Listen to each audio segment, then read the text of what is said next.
Good afternoon, everyone. This is Rob Cullen, President of the Board, and we'll get started promptly at 4 o'clock.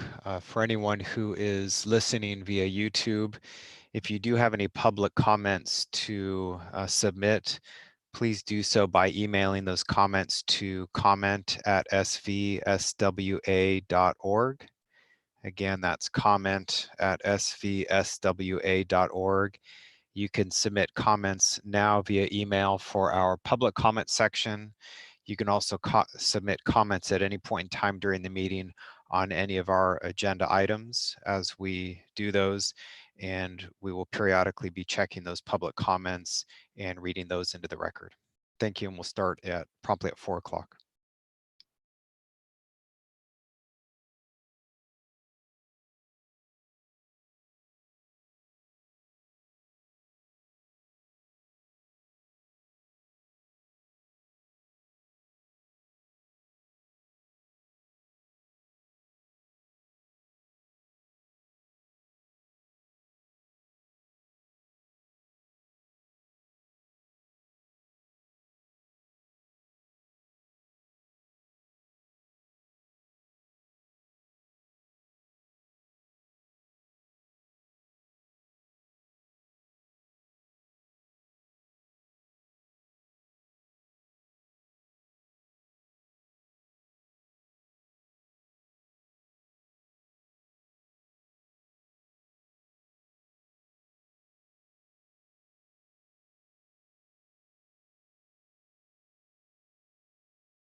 Unmuted, huh? Yeah.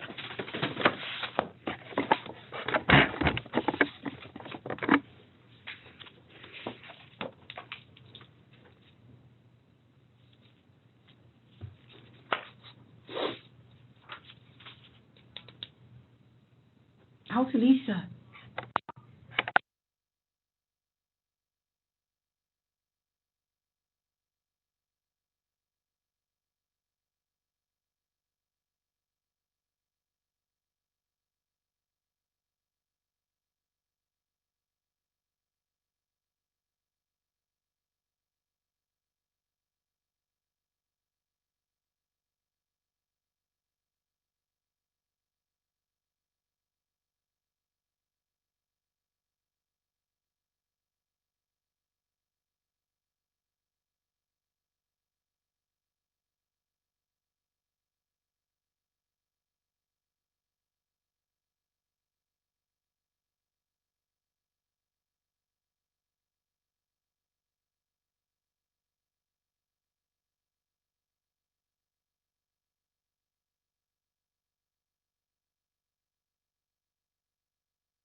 Okay, it is 4 o'clock. I will go ahead and call the meeting to order. Again, this is Rob Cullen. I'm the president of the board. I'm going to call the meeting to order. We'll do a roll call in a second here, and then I have a few announcements just to make before, kind of housekeeping items before we start the meeting. So Erica Trujillo, clerk of the board, if you could go ahead and do the roll call, please. Director Gunter, Here. Director Lara, Director Lara, Director Phillips, Director Phillips, Judge. Oh, you have to mute. Director Silva, Maybe you have to unmute. Director Tipton, Present. Director Villegas, Here.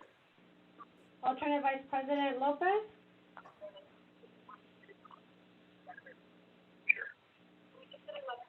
and Vice President De La Rosa, Here. and President Collins. And I am here. Let's see. So we do have quorum, correct? Or do we? Did you get me? This is Supervisor Phillips. Did you get me on there? Ah, okay. No, Okay. thank you. Okay. Thank you. Okay. And I'll watch. I have the participant list up, but if anyone else joins, if I don't see them, if someone from staff could mention that to me. So a few items before we get started here. I'm going to start off with that we are providing translation services, and translation services for Spanish are available by calling into area code 425-436-6345. Access code is 444-666. That is on the screen for those who are seeing it on the screen. And Erica, if you could do that announcement in Spanish, please. Si alguien necesita servicios de traducción en español, están disponibles llamando al 1-425-436-6345 y entren el código de acceso 444666. Thank you. And then one other housekeeping item: to make either a general public comment or to comment on a specific agenda item as it is being heard, please submit your comment to the clerk of the board by emailing to comment@svswa.org. And every effort will be made to read your comment into the record, but some comments may not be read due to time limitations. Comments received after an agenda item is heard will be made part of the record if received prior to the end of the meeting. And there will be some times when I do some brief pauses as we go through the agenda, because there is a 30-second lag from the time we speak until people hear us on the YouTube stream. So with that being said, I'm going to start off with general manager comments, and I'll turn it to Patrick, please. President Collins, just to let you know, it looks like we have Supervisor Lopez. Okay, great. Thank you.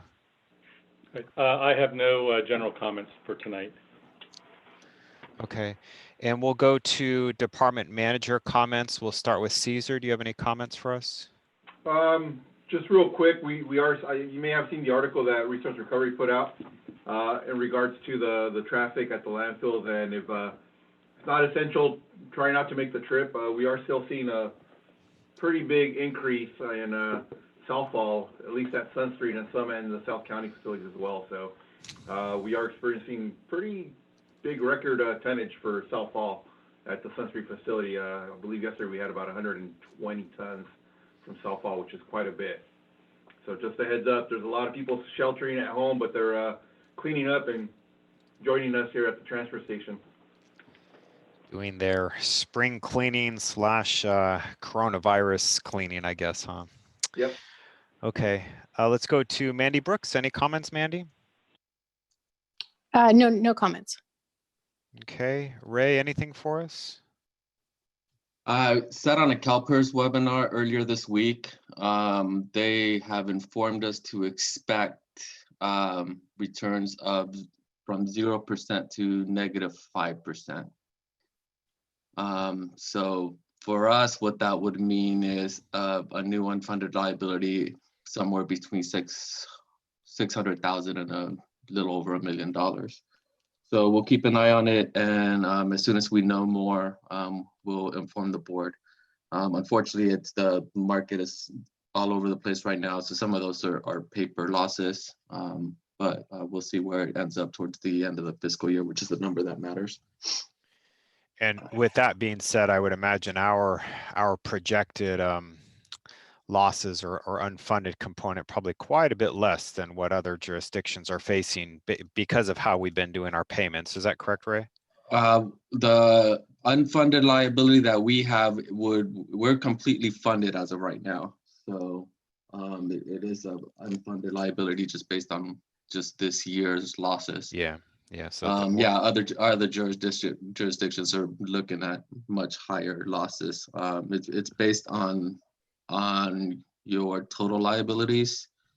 As we've mentioned before, we don't have police or fire, so we don't have those large liabilities on the book, and we're a fairly new agency. So having paid that off over the last few years definitely put us in a good position. Yeah. Okay. Very good. And last but not least, Brian Kennedy, do you have any updates for us? I don't at this time. Thank you. Okay. All right. Thank you. Let's see. At this point in time, we'll go to the board director comments. I will start off with just a couple brief comments, and that is on tonight's agenda. We will not be going into closed session.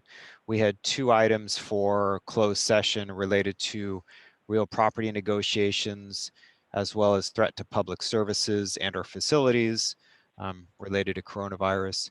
And we do not have any updates on either of those, so we will not be going into closed session tonight.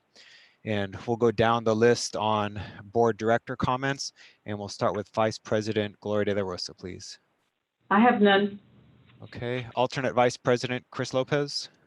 I just want to thank again our staff for the incredible work that they're doing in these trying times. I know that there's a lot of challenges in this interesting challenge that we all face together, and the fact that they continue to serve the public is honorable. And I want to make sure they know that we appreciate everything that they're doing. Thank you. We'll pass that on. Thank you. Yes. Thank you. Let's go to Director Phillips. I have nothing. Director Villegas. Nothing. Director Gunter. I have nothing. Director Tipton. Nothing at this time. Okay, and I don't believe I missed anyone, and I'm looking at the list to see if either Director Silva or Director Lara have joined us. I don't see them on the list. Okay, so we'll go down to public comment. The reminder, if public comment either for now or for any of our agenda items can be submitted via email to comment@svswa.org. And have we had any public comments come in? We do. We have a comment from Kristen Scream. Scrummy. Oh, Scrummy. Just wanted to mention for today's call that the King City cleanup this weekend has been postponed, as well as the Aromas cleanup scheduled in May. Scrummy is the Waste Management Government Services representative. Okay, was that the only public comment? Yes. Okay, and thank you, Kristen, for that comment, and thank you for attending our meeting. Now I appreciate it. Okay, we'll go down to the consent agenda. Are there any directors that would wish to pull an item from consent? No, I have Okay. none. Okay, so hearing none, then there is one item, one disclosure I need to read into the record prior to us taking action on consent. And I'll read this and then I will go to public comment if there's any public comment on consent. So before we move on to take action on the consent calendar, I'd like to publicly announce that before the Board of Directors this evening on agenda item number 4 is a recommendation to approve amendment number 10 to the employment agreement between the authority and R. Patrick Matthews for services as General Manager and Chief Administrative Officer. The amendment before the Board of Directors includes the following, effective January 1st, 2021. A 2-year extension of the term of the contract with a new expiration date of December 31st, 2022. A 4% salary increase for an annual base salary of $217,937. A base salary increased based on based upon consumer price index for San Francisco, Oakland, Hayward, urban wage earners and clerical workers using the 12-month percentage increase from December to December of the prior year with a 2% minimum to 3% maximum adjustment. The general manager is reducing his medical insurance coverage from 100% contribution by the authority to 90% contribution of the total premium amount by the authority and 10% contribution of the total premium by the general manager. Okay, now that I've read that in the record, do we have any public comments on the consent agenda? No, we don't. Okay. And at this point in time, I will entertain a motion to approve consent if whichever board member does the first and the second, if you could state your name first, please. Joe Gunter, approve the consent agenda. Lopez, second. Okay, we have a first and a second. And Erica, if you could do the roll call vote, please. Director Gunter, Yes. Director Phillips, Yes. Director Tipton, Yes. Director Villegas, Yes. Alternate Vice President Lopez, Yes. Vice President De La Rosa, Yes. and President Collins. Aye. Motion carries. Thank you. And we'll move down to presentation item 6, which is results of the January 2018 market research study highlighting the key findings regarding relocation of the Sun Street transfer station. And we're going to receive a report from Mandy Brooks, Resource Recovery Manager, please. Yes, can everybody hear me? Yes, we can. Okay, great. I have a PowerPoint presentation and I think Ernesto is going to get that up and running. Maybe. Or maybe not. It just takes them a second. There's a little delay. Oh, here. gotcha. Gotcha. Okay. All right, there we are. Good afternoon, President Cullen, members of the board and public. So this presentation is on the key findings from the 2018 market research study as they relate to the Sun Street transfer station relocation proposals. This was also a staff report that had a full report attached to the March agenda. So that's a reference. And this is a follow-up presentation to that March agenda item. If we remember back to February, the February board meeting, which seems like a long time ago now, a presentation was provided by Mr. Zuniga on the results of the 2019 customer service survey for Sun Street. And that resulted in a board discussion around conducting a more comprehensive survey. So we went back to our executive committee, and based on their feedback and their recommendation, the results of the January 2018 market research study are being redistributed to hopefully help inform newer board members and remind our existing members of the findings of the broader and more comprehensive survey that was conducted. So this presentation will focus just on the key findings of the market research study as they relate to the Sun Street relocation proposals. Next slide. So the 2018 market research study was a broader survey related to the authority's marketing and branding efforts and some of the Sun Street relocation projects at that time.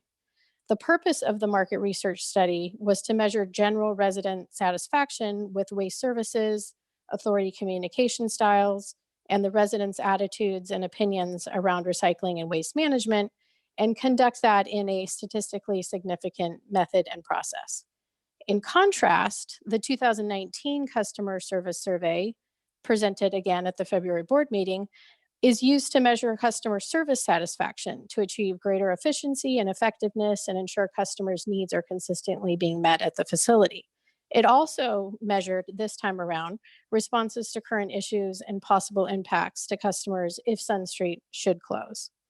The results of the customer service surveys are helpful in gauging customer use and support of that facility, but the survey tool was not designed nor implemented to provide statistically significant results. So while both of these surveys have different purposes, the results from both indicate that residents and customers use and strongly support a transfer station facility like Sun Street in the Salinas area. Next slide, please. So the market research survey was designed and conducted by EMC Research. They are an independent market research firm with over 30 years of experience. They were bilingual questionnaires were conducted via telephone of authority residents throughout the Salinas Valley, with a total of 503 interviews completed by trained professional interviewers, which signified a margin of error of about plus or minus 4.4 percentage points, which resulted in a statistically significant results.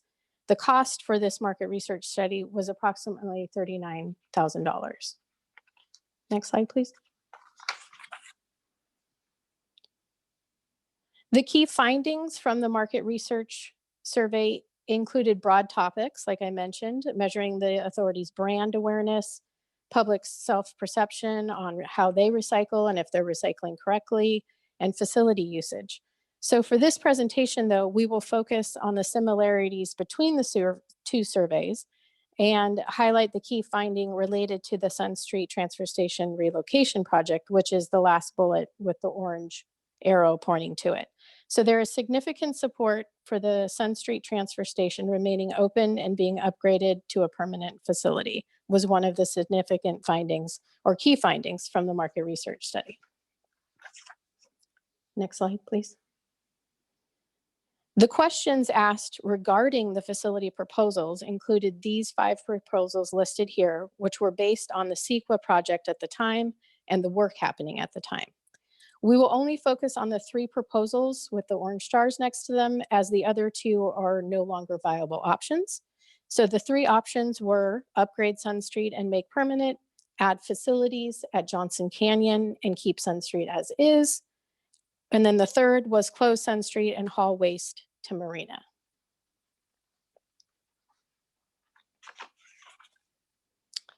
Overall, support is highest for the 2 proposals that keep Sun Street open at 54% and 52% strongly supporting. A majority strongly support upgrading and making Sun Street a permanent facility. And the strongest opposition of the proposals was to close Sun Street and haul waste to Marina at 34% strongly opposing.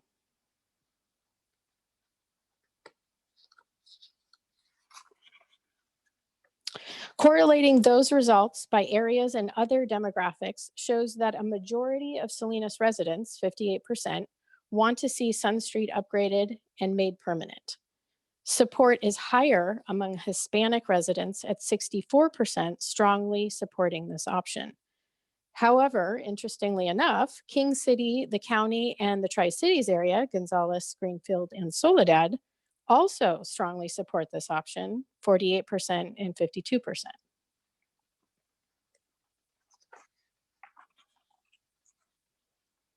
Adding facilities at Johnson Canyon, coupled with keeping Sun Street open, is also strongly supported by residents in all areas, with 60% of the Tri-Cities residents strongly supporting this option. And again, support is highest among Hispanic residents at 61%.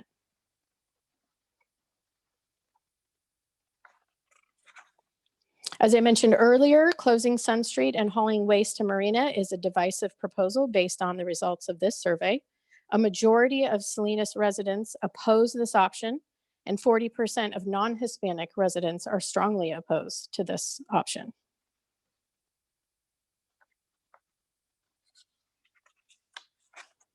So in conclusion, both survey results show strong support for a facility in the Salinas area. Based on the market research results, there is strong support across the entire authority service area for upgrading the Sun Street Transfer Station, with 54% strongly supporting. Building new recycling facilities at Johnson Canyon to extend its life while keeping the Sun Street Transfer Station open is also strongly supported at 52%. And it appears that the convenience of a transfer station in Salinas is important and valued by the community, as a majority oppose the proposal that requires Salinas area waste to be taken to Marina with the closure of Sun Street. So these results mirror those of the customer service survey as well, with 94% of those respondents strongly agreeing that a facility like Sun Street Transfer Station should exist in the Salinas area, And they visit Sun Street because it's convenient location within the Salinas area. That is the presentation. If you have questions, I'm available to answer. Okay, thank you, Mandy. At this point in time, we will open it up to board comments or questions first, and we'll start with Vice President De La Rosa. Yeah, I go back to, I think I had asked that question probably when Supervisor Alejo had questioned a couple of months ago how the survey was done. So I'll kind of go back to that. I know that a lot of our residents here in Salinas, because it's convenient, of course, they want to go to Sun Street. But I feel that our residents, if they get properly educated, that they will be, how can I say it? They will be educated no, I'm not going to say if. The transfer station needs to be moved. We just need to educate the community on where they need to get the services. Okay, thank you. Alternate Vice President Lopez. Yeah, I just want to thank staff for making the presentation. So for those who weren't at the meeting where Supervisor Alejo picked out some of the issues with the report given at that meeting, which was not the facts that or the data presented to us today. That was kind of a self-done survey. And so the reason this was brought back was this was a scientific study done a couple of years ago, to give all the new board members a perspective on data that they hadn't seen.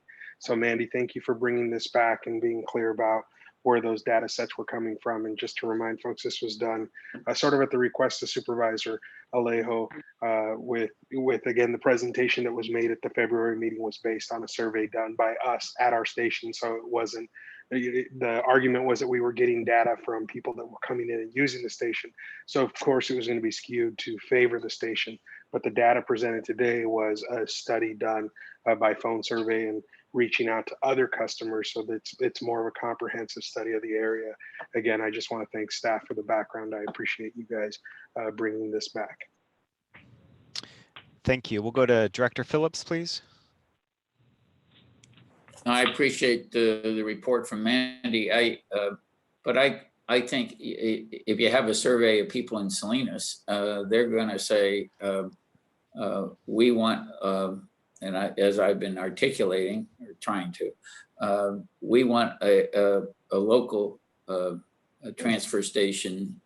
I don't think they care whether it's Sun Street or Market Street or Abbott Street, but they want one local one.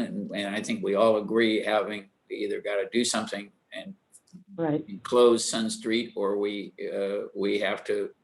can't continue to have an open landfill in the middle of Salinas.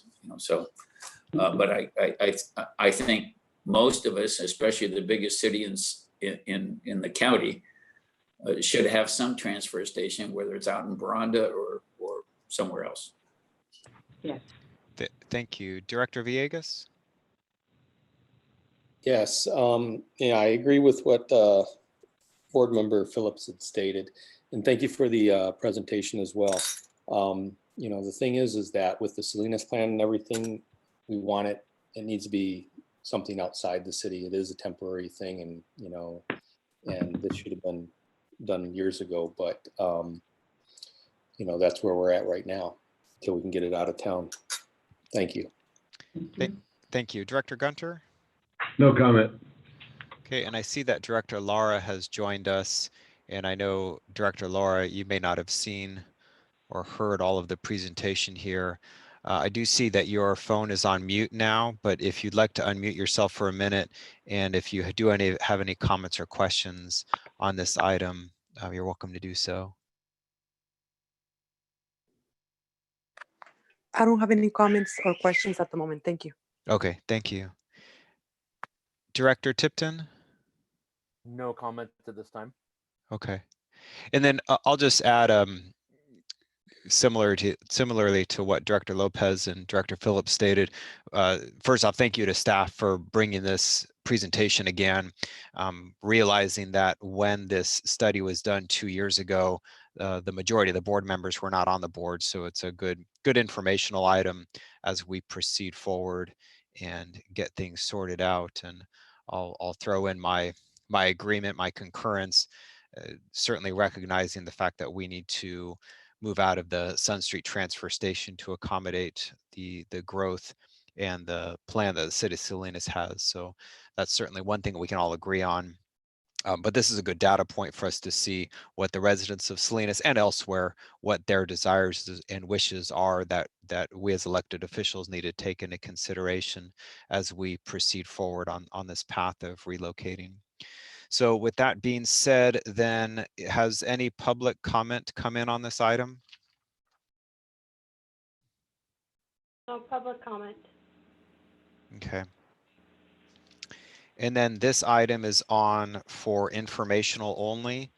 And I'm going to pause for a minute because we have the next item that's on the agenda is the public hearing on the service fees. But because that's agendized for 4:30 p.m. and it's 4:26 right now, so we have 4 minutes. So are there any directors that would like to make any other comments on this presentation? Since we have a few minutes left? Or is there anything that staff would like to add?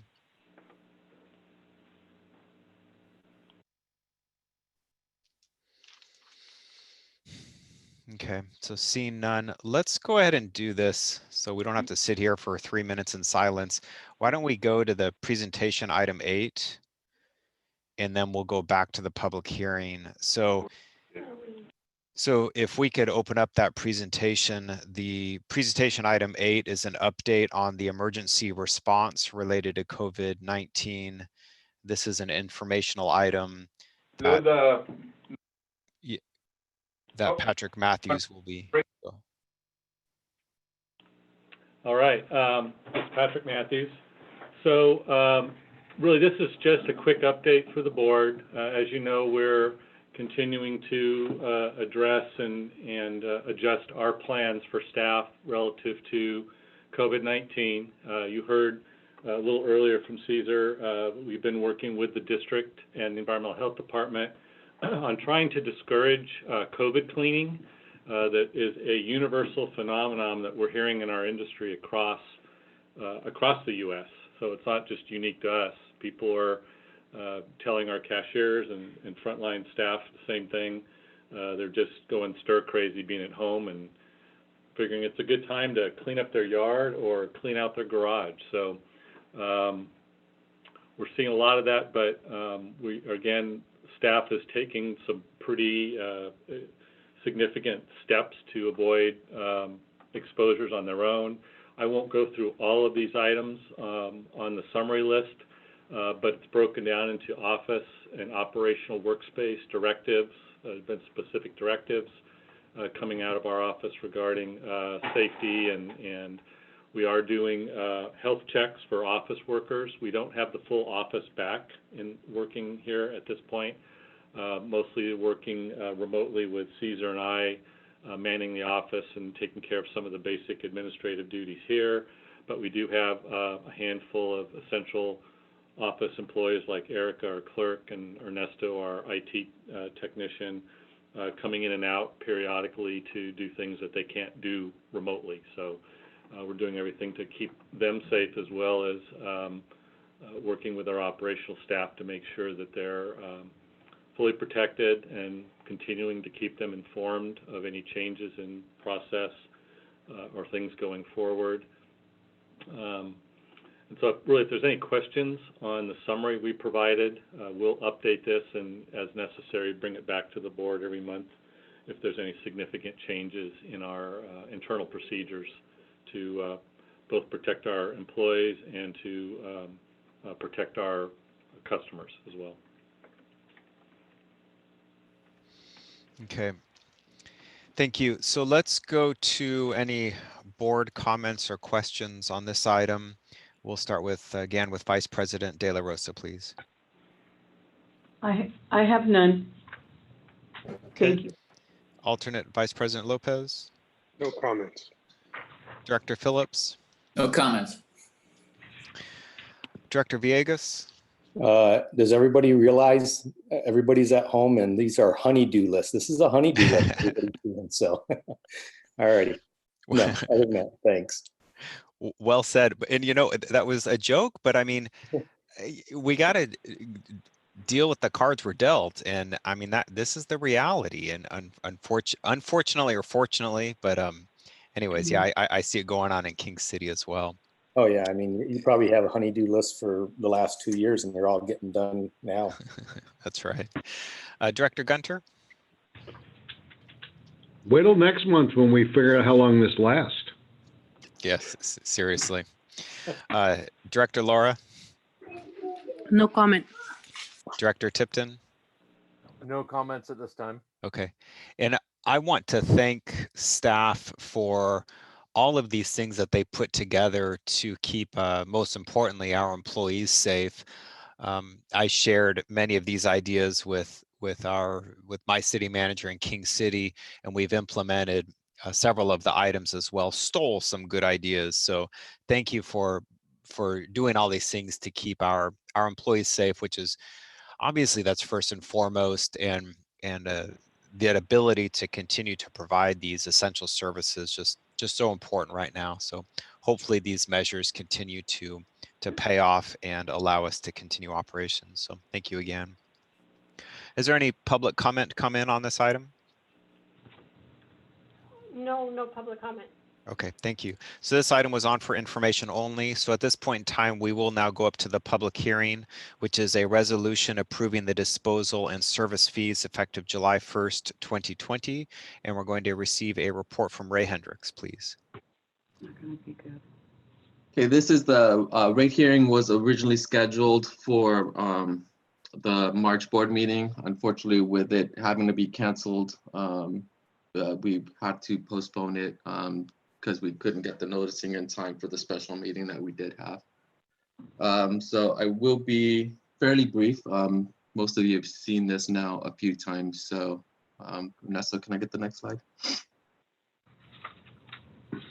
Okay, so the rate changes that we're proposing. So the left side is the current rate and the new rate that we're proposing. So we're proposing a $4 per ton rate increase in our construction demolition fee.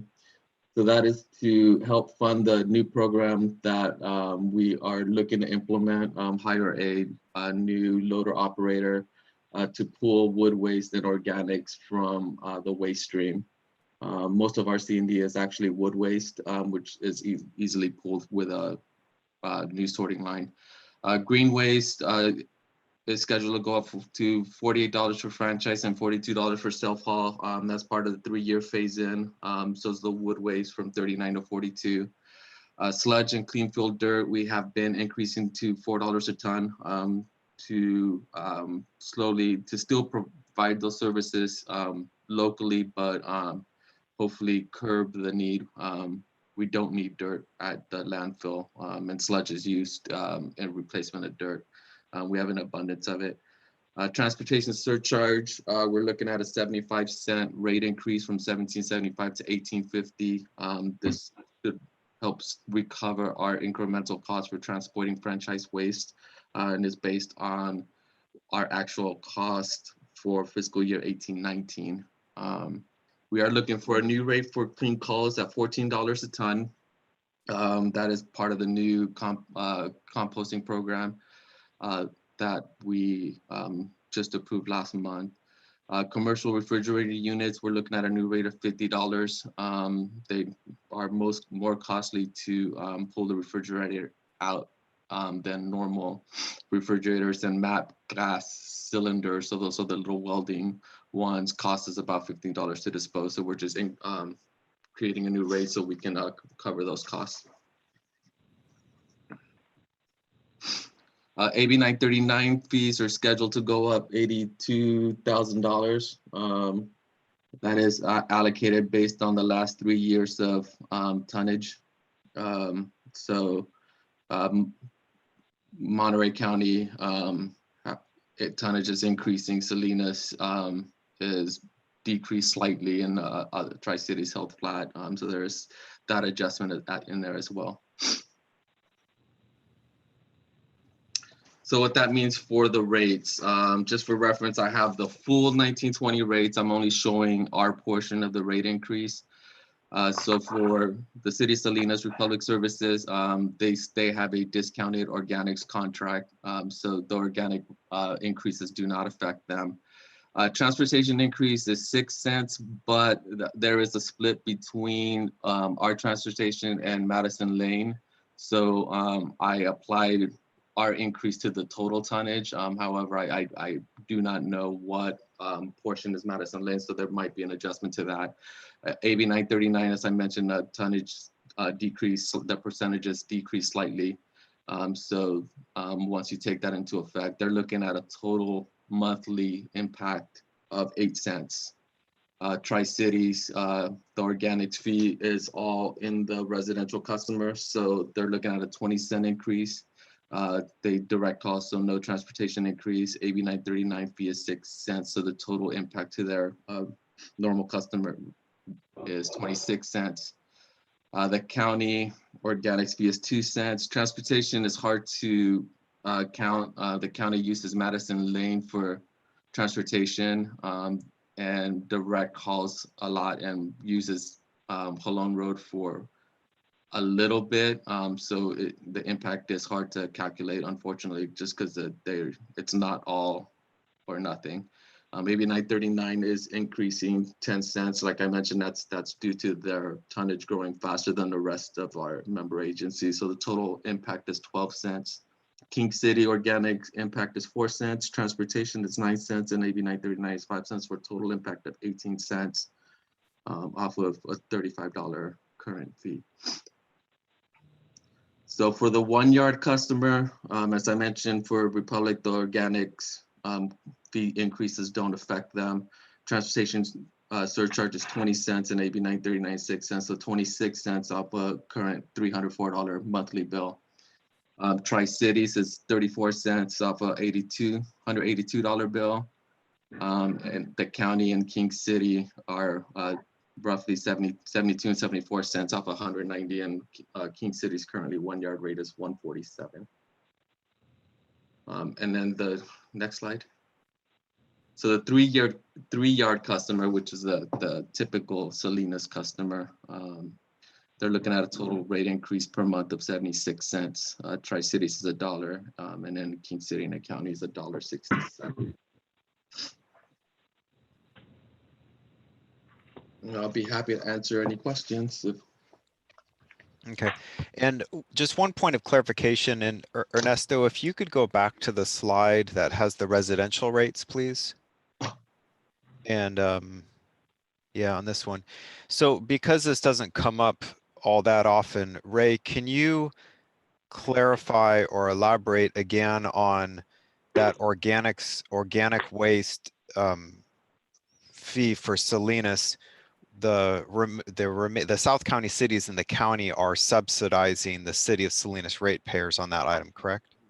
Partially. We did implement an AB 939 fee to fund most of that last year, which the city of Salinas does pay 60% of it.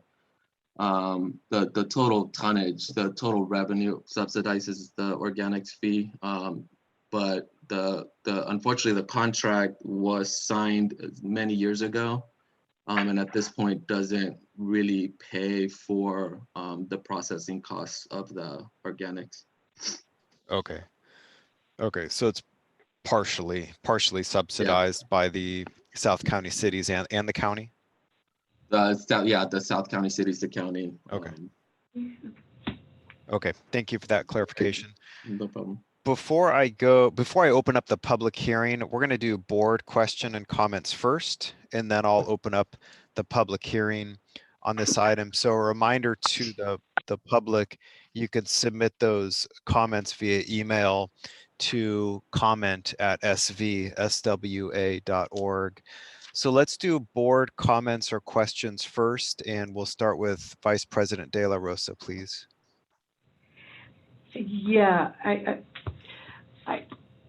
I'm a little worried right now about raising any rates with everything that's going on. Yeah. That's my comment right now. Okay, thank you. Alternate Vice President Lopez? No comments at this point. Director Phillips? No real comments other than we're shutting everything down in the county and not raising anything and hoping that everybody does the same. So I share her concern. Is this, with everything that's happening, is this the time for a rate increase, even though I was fully supported it before this happened? Yeah, thank you. Director Villegas? Yeah, my concerns are the same. I know that it doesn't look like it's not a lot of money, but we have a lot of our residents that, are going unemployed. I mean, just today, I think it was another 5 million people filing for unemployment based on the numbers that the government released this morning. And just the optics of it. I mean, and I think maybe we should bring this back when we get more clarification on how long people are gonna, we're gonna be, sheltered in place. I know the president released some sort of news as far as opening things back up, targeted areas and stuff, but I don't know the details of that. I think that maybe we should, push it down the road a couple months until we have some more clarification on what's going on with the economy. Thank you. Thank you. Director Gunter? I have to agree with Director Villegas, and it is a little concerning that we're going to go out and ask the public for money when the Monterey Bay Economic, the power company is going to reduce our rates for the next couple of months by 50% so we can keep people to make it. I get a little concerned that we'll look like the greedy government agencies once again reaching into the pockets of people when they're down. Thank you. Director Laura? Same. I'm wondering if there's a way that we can hold back on the increase of fees for our communities. Thank you. And Director Tipton? I'll reiterate the same thing that everybody else is reiterating. I'm concerned about the increase in rates. Although, as people have mentioned, it's not very much, but it's still the fact that this is what our increase is to the haulers. The haulers will then add theirs on top of it, and we don't know what that's going to look like yet, so that's a concern. I'm also still additionally concerned about the fact that the rest of the county is subsidizing Salinas's organics. I think we still need to do something about that. Thank you.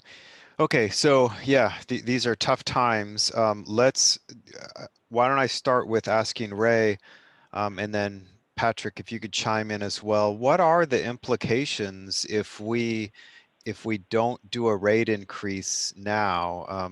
Again, hearing all of the comments, and certainly we'd be fools to ignore what's going on in the greater economy and how that's affecting our ratepayers. But what are the implications if we don't pass this rate increase? You want go ahead, Patrick. Go ahead. No, Ray, if you could go first, please. Most of our revenue increases are based on projected tonnage increases, which are conservative and hopefully will hold depending on how deep of a recession we have.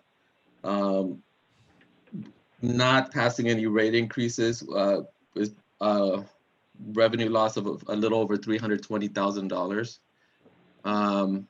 The big thing is that a lot of these rate increases are meant to establish the new C&D sorting program. So, depending if these are not done at all, we'd have to sit back as staff and figure out where we'd cut the operating budget, because we do have a very small margin of error.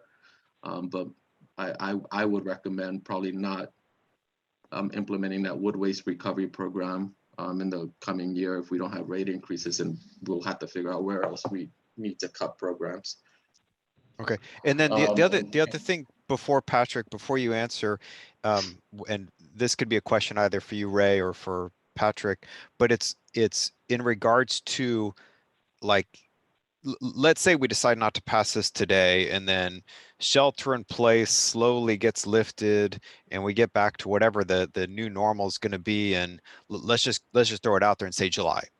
So, and at that point in time, if we as a board feel comfortable at that point in time increasing these rates so that we can implement the programs, make the changes, et cetera, that we need to do, what are, I mean, logistically, how does that happen because of how it has to play out with each jurisdiction passing their rates with the package that comes from the haulers? How could that even play out that way? It would require a secondary rate hearing for the haulers. And depending on how we implement rates, either a retroactive adjustment somewhere down the line. The Republic has a 30-day noticing requirement, so they need their rates approved in May so that they could notice in June for July 1 billing. Tri-Cities bills in arrears, so as long as they implement their rates by the end of June, they're fine. And the county does theirs at the beginning in December for the beginning of the following calendar year, so they have a different adjustment. I believe King City's on the same calendar year as well. The bigger thing would be, obviously, if we defer some of these rates in order to bring these programs online the following year, along with those increases, we'd probably end up with larger increases a year from now in order to get everything in line and back to fund it again. Yeah, okay. So, how it would work for this year, I don't know that it's an easy task to approve these in June or July, since most of the haulers would have gone through their rate hearing process by then. Okay. Patrick, do you want to go ahead and add your thoughts?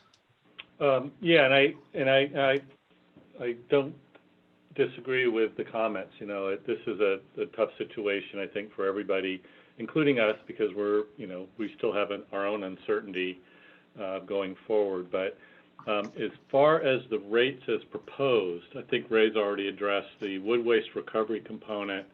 The infrastructure's in place and have been delivered, but we'll definitely just hold off on that and continue with the non-diversionary management of that mixed wood waste material. So that saves us a lot of the money that we would have had to have raised to fund that program. The compost operation, however, that infrastructure is ready to operate. We may come back to the board at a later date and talk a little bit about that, but I think we can at least slow start that process with our contractor and just to get it off the ground, but not implement some of the enhancements that were planned until we see whether it's appropriate this year to raise that up to the planned rate of $48 a ton. But I think we can make that work without any too much concern. But within the rates that are proposed in the rate structure, there are the 3 new rates. And most importantly is the rate for culls, that is processed residue from our packing facilities. That's actually a deep discount over the normal rate. And so without approval of that rate, if a packing facility brings in clean culls, they're going to be charged $42 a ton. That's the only rate we have available in our structure. So we would like to at least see that rate passed. And the other 2 are really just ancillary rates for materials that we're receiving from our commercial customers that really just don't have a rate. We have no way of assessing those fees because they're significantly different than anything else we're receiving. So I think we would recommend that the board at least consider approving those 3 new rates and postpone until we have more information the other common rates that were scheduled for increases. Can you review those three rates again? What those three rates you're asking that we look at approving? Yes. The new rates at the bottom, clean Yes. call rates Okay. at Clean $14. call, yeah, commercial refrigerator units and gas cylinders. The bottom two are actually part of the HHW, Household Hazardous Waste Program, and those are for things that we're receiving right now that we're not recovering any real fees for, that are substantially more expensive than, well, gas cylinders don't even exist in our system, and the commercial refrigerant units are really massive refrigerators that aren't the same as our typical residential units that we already have rates for. Okay. Let's see, I'm going to open up the public hearing shortly, but we know we have waste management on the line. I don't know if we have the other two, but if either three of you, if you could kind of get ready to pipe in with some public comments, because the question I'm about to ask, and I'll ask it to staff first, and then I will ask for public comment. So my question to Patrick and Ray is kind of twofold. One is, the way this is on the agenda, can we carve out and approve those three items that you are requesting, the clean culls, the commercial refrigerator units, and the MAP gas cylinders? Can we approve those and leave those other rate increases off the table? That's one question. The other question would be, and this would be a combination question for Ray, Patrick, and then the haulers, is could we postpone this vote to our May board meeting, and then maybe at the May board meeting essentially have two potential things that we vote on. One is these rate adjustments as is today. Another version that let's see, another version that if we can't approve those three new rates today, it would have that, and then another version of just, like no rate increases at all. So haulers who are listening, if you could queue up some questions or answers to those questions, thoughts, concerns, etc. And while we're waiting for those, then we have approved rates in May in the past, right? We have approved rates in May in the past, and I'll need some help from you guys with your city staff, because I'll get some antsy phone calls from Gonzalez and Soledad asking for the rates, and Republic has had to ask for a waiver on their 30-day noticing in the past with rates being approved that late. Part of the reason we try to go so early is so that the haulers can get their rates in with certainty on what they're going to be when they submit their rates for their rate hearings with their cities. Yeah, okay. And then that second part of the question, the way this is on the agenda, could we approve just the new rates today and leave everything as is? And can we do that? I will leave that to legal. I believe so, but I will let legal answer that question. Right, Thank you, Ray. President Cullen, this is Roy Santos, General Counsel. Based on the way it's agendized, we would just need a motion, and the motion would have to be clear as to what rates are being approved and what's being continued. But they can be separated and approved today. Okay. Can they approve rates with no changes, with the exception of the new rates? They that'd be a little bit more difficult. I mean, technically yes, since the rates would be remaining as is. Mm-hmm. But typically, what we like to see is a clear picture of, and in the presentation materials. Well, I guess we have the old rate, so we would be approving a continuation of the old rate. Is that what you're saying, Ray? Yeah. Then we could do that by motion. Okay. All right. Well, let's hold that thought for now. I'm going to open up the public hearing, and then before we take any action, I'll go back through for board comment. So at this point in time, I will open up the public hearing. Have we had any comments come in, Erica? No, no public comment. Okay. I will leave the public hearing open. I won't close it yet because of the delay of 30 seconds from the time I speak till people hear, and to give folks an opportunity to type in their questions. So while we're waiting for that, then I'm going to go back through the list for any questions or comments. And yeah, we'll go ahead and do that. So let's start with Vice President De La Rosa, please. No, I don't have a problem with approving the three, what we need to approve, but I would like to bring it back, looking at the rate increases. So that's my comment. Can you clarify when you say bring back the rate increases, what do you, what Well, time? yeah, that I don't want to approve any rate increases tonight, but I do want to approve the three that were mentioned, the calls. Yeah, the clean culls, the commercial refrigerant units, and the MAP gas cylinders. Exactly. Okay, thank you. Alternate Vice President Lopez? I concur with that assessment. For me, I think the question about how long this shelter in place and the financial impacts on our community are out there lingering and adding any sort of additional stress in the form of any sort of message about increased rates rather than new rates, I think would be kind of hard at this time to support, but coming back in May and revisiting once perhaps we have a better picture of what this will look like moving forward would give me more comfort. Okay, thank you. Director Phillips? Yeah, I concur. I with the three rates, especially the culls, because I know the Calcagno dairy may be closing down sooner than later, and I know Keith Day hauls a lot of culls in there because they're down the road from me. So I support those three. I would think we put the other ones over to reconsider just further action in 2 or 3 months anyway. Thank you. Okay, thank you. Director Villegas?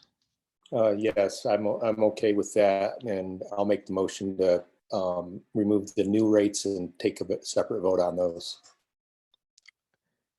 Okay, and we'll do that motion in a minute. Let me get through the public hearing first, please. Okay. Okay, let's see. Director Lara, anything you'd like to add? No, just the same what everybody else has said, the new rates for the clean, the commercial and the maps. Okay, thank you. Director Tipton? I concur. Oh, shoot, sorry, I'm trying to go through, I'm trying to triple task at the same time. I apologize. Mayor Gunter, did I skip you? I know you did that on purpose, but that's okay. I agree with Councilwoman De La Rosa. Thank you. Okay, thank you. Well, hey, last meeting, who did I keep skipping over? I think it was Director Villegas. So it's your turn, Gunter. I apologize. Okay. Now, all right, did I skip anyone now? Going crazy. Okay, I think we're good there. Have any public comments come in now? Yes, we have one from Kristen Scromey. Okay. And here are her comments. Regarding the rate increase, my recommendation is not to delay any of the increases because the longer tip fees wait to be implemented, the bigger the increase later down the line. It is a difficult decision considering COVID-19, but I recommend continuing with the tip fee adjustment. King City rate increases typically occur July 1st, 2020. If the rate increase is delayed to May meeting, SVR will not have enough time as the contract administrator to review waste management's calculations. Also, King City needs at least 30-day notice to customers for rate increases. Monterey County's rate increase occurs January 1st, 2021, so there would be minimal impact if the rate increase was delayed to May. And then we have a second public comment from Christina Uriquide, Manager, Community Relations for Republic Services. There are contractual obligations between Republic and the city of Salinas. Any delay would put those obligations at risk. That's it. Okay, thank you. At this point in time, I'm going to close the public hearing. And before I entertain a motion or open it up for motion, it's a tough one. I do think that we need to, ultimately, we do need to continue with the old rates and not do a rate increase, but to approve those 3 new rates. But I think we just, a couple things. One is we have to understand that by doing so, it postpones the inevitable. And I know we all understand that. And most of the time, I don't like kicking the can down the road, so to speak. But in this instance, this is a pretty extreme instance, and it probably does warrant it. There have been a couple comments about waiting a couple months, and I just want y'all to understand, because we've tried to go down that path before at other junctures in the authority's history, and we pretty much can't. And Kristen summarized that well about the implications of that. So we pretty much can't. We could potentially sneak it in May, but otherwise it's kind of now or a year from now, basically. But that being said, that's probably what's most appropriate at this point in time. So I will open it up, and Director Villegas, do you want to go ahead and complete your motion? Yeah, I'll make the motion. Councilmember Cullen? Yes. I mean, sorry, President Cullen, I just wanted to add one legal option for the board. One option would be you could approve the rate increase at this time, and then direct staff to bring a resolution back at the May meeting authorizing a discount of the rate increase for a specified number of months to help address the COVID-19 issues, but then also give rate certainty to the haulers. So that is also an option. That's intriguing. Let's talk about that for a minute, because what we're talking about here is rates that would go into effect on July 1st. Now, no one's fool enough or stupid enough to think that things are going to be normal come July 1st. But if we were to approve this as stated here, if we were to approve that, and then, as Roy mentioned, direct staff to come back with a resolution in May to provide for a discount, what we could do is we could provide a discount for the month of July that would offset the rate increase, and then take it month by month to determine when we feel comfortable going to the new rate structure. To me, that intrigues me for a few reasons that are fairly obvious, and that at some point we are going to get back to normalcy. And as was kind of elaborated by Patrick and by Ray, we are in a tough situation if we go a full year without doing a rate increase with some of these programs that we are trying to implement, get off the ground, expand, etc. So knowing that what Roy just said and what I just said may prompt some questions, instead of just going down the list, do any of the board members, if any of the board members have questions, if you could state your name and ask your question, if you need any clarification on that, or if you want to provide your thought or opinion on that, I'll open it up to any board member now.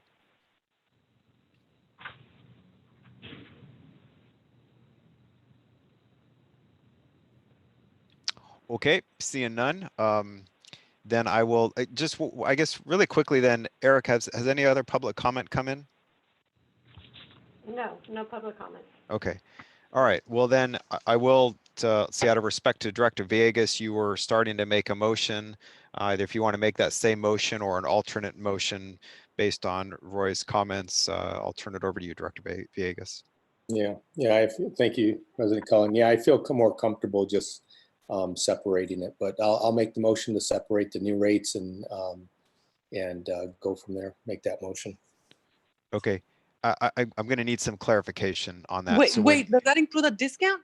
The resolution for the discount?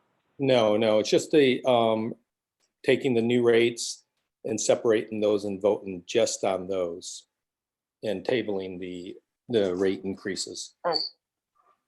That would be my motion. Okay, so let me clarify the motion, because I believe the motion is to continue with the current rates, to not have, therefore to not have a rate increase, but to implement the 3 new rates, which is clean culls at $14 a ton, commercial refrigerant units at $50 each, and the MAP gas cylinders at $15 each. Is that an acceptable amendment to your resolution, or to your motion, I mean, Director Villegas? Yes, sir. Okay, let me go really quickly to either legal counsel or staff. Is that motion clear to you guys? Yes. Okay, and is there a director that will make a second to that motion? De La Rosa. Okay, and if we could do a roll call vote, please. Director Gunter? Yes. Director Lara? Yes. Director Phillips? Aye. Director Tipton? Yes. Director Villegas? Yes. Alternate Vice President Lopez? Yes. Did you say Lopez or De La Rosa? Alternate Vice President De La Rosa? Yes. President Cullen? And I will vote yes. Okay, so motion carries, and thank you all for that discussion there. We'll go down to, let's see, where are we at? Consideration number 9, which is a resolution approving amendment number 2 to the Autoclave Technologies Agreement with Global Organics Energy, and we're going to receive a report from Patrick Matthews. All right. Well, thank you. Thank you for giving me a moment to talk about this. This is a very old project. So we had this discussion with the executive committee, and their recommendation was we come back to the board, since the majority of the board members are probably either not aware of this technology work that the authority did for many years, or was only vaguely aware of it. So they asked that I do a overview of the technology. So I'll try to move through this fairly quickly, but just bear with me. There are some nuances here that we need to talk about so people really sort of understand what this request to extend that agreement an additional 18 months means, and what it doesn't mean. So next slide, please. So, of course, this goes back to our original mission and the authority's existing goal to try to move towards 75% diversion of waste. Next slide, please. So when we go back to the work that the authority's done over many, many years, and this goes back 15 or 16 years, it really started out with evaluating what's still going into our landfill. Materials that are present either because of lack of recycling or because of contamination of those materials. Our general refuse contains a fair amount of organic material and paper products. Many of those paper products are not recyclable or have just not been recyclable, or they've been contaminated for some reason. So our focus today in this discussion is really to talk about the top two, which typically make up 50 to 70% of the waste stream, and that's organic material and paper. Next slide, please. So very quick history of this technology. This goes all the way back to 2005 when the authority originally adopted their 75% diversion goal. The formation of the authority's Conversion Technology Commission, which was a group of board members and staff that were evaluating alternatives to landfilling, because in the very early years of the agency, we spent some time looking at landfill expansions, and it became controversial. And at the time, the board said, well, there's got to be better ways, and formed this commission that began looking at alternative technologies that allow us to process and manage waste in a much more effective way that doesn't require landfilling. And so the short version is that we looked at autoclaving. And for those of you that aren't familiar with an autoclave, it is simply a large vessel that applies both heat and steam, and it actually is used in the medical and commercial industrial world for sterilization. And in this case, it is used not necessarily to sterilize garbage, though that is a side benefit. It is used as an extraction technology to separate organic material and paper fiber very efficiently from the waste stream.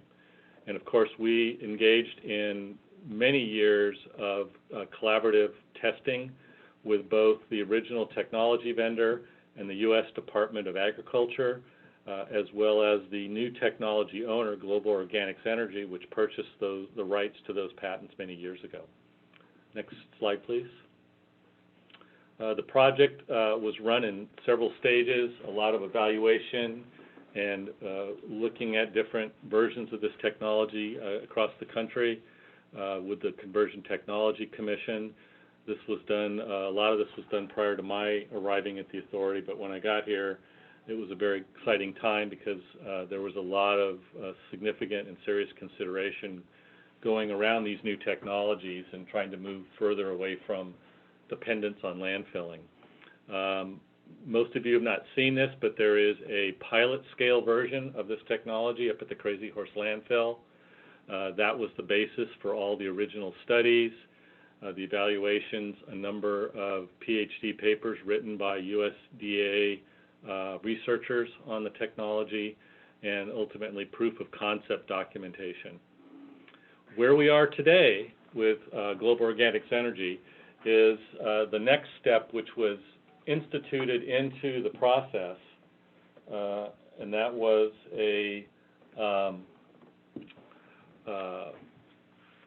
that instead of moving forward too quickly with this project, the board requested that Global Organics Energy prepare and provide a demonstration of this at commercial scale. And of course, Global Organics Energy was also very interested in this because the capacity of this technology has not been tested, at least their specific design system has not been tested at commercial scale. And so the board requested, and they felt it was appropriate to move forward with the next step, which is a commercial demonstration. So next slide, please. The purpose of that commercial demonstration is to, again, follow up with the process validation that has been done by several universities as well as the USDA, and to, again, validate the technology.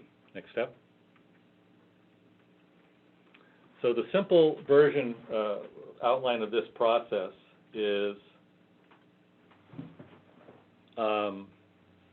the autoclave is designed to simply separate organics and fiber. So what happens is the material comes in, it's received, it's gleaned of any significant large materials or recyclables. It's conveyed into the autoclave, at which point it is sealed up, and then pressure, heat, and steam are applied to the waste mass. This is done in batches, so the commercial scale unit, instead of 2 tons per batch, would be capable of managing 25 to 30 tons per batch.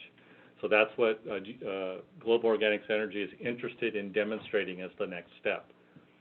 Once that cooking process is completed, which is about 45 minutes, it's discharged, and then it's run through a screening system that separates and sorts the material and produces a dirty cellulose output. And you'll see some slides in a moment what that looks like. That material then can be separated from any additional recyclables that are left in the process, and the cellulose is cleaned and prepared to ship directly to U.S. paper manufacturing markets. So we're not talking about bales going overseas, but actually producing a manufacturing-ready product. So this is a little different than conventional recycling. And of course, some additional materials then would be landfilled. Next slide, please. So here's just a few slides of the pilot unit up at Crazy Horse. This is our general residential waste being fed into the autoclave. Next slide, please.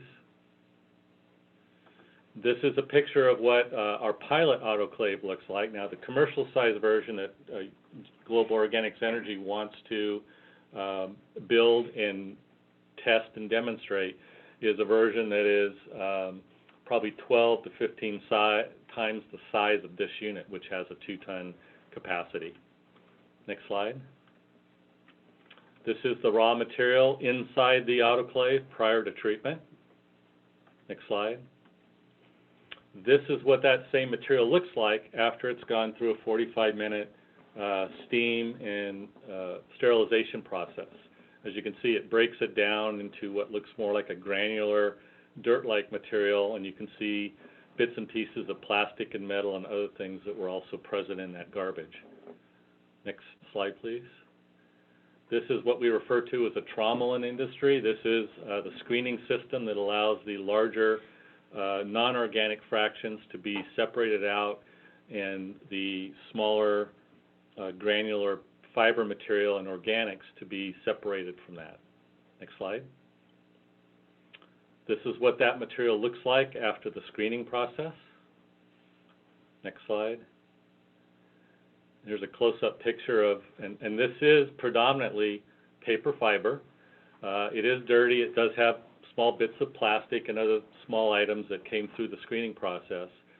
But the beauty of this system is this is not too much different than that piece of paper you left in your pants pocket when it went through the washing machine. You pull it out after washing and drying, and it's a bunch of little pills of paper. That is what this is really duplicating. In addition, it is breaking down a lot of the organic material and solubilizing it, and these little pills of paper fiber act as sponges and absorb that organic material. Next slide, please.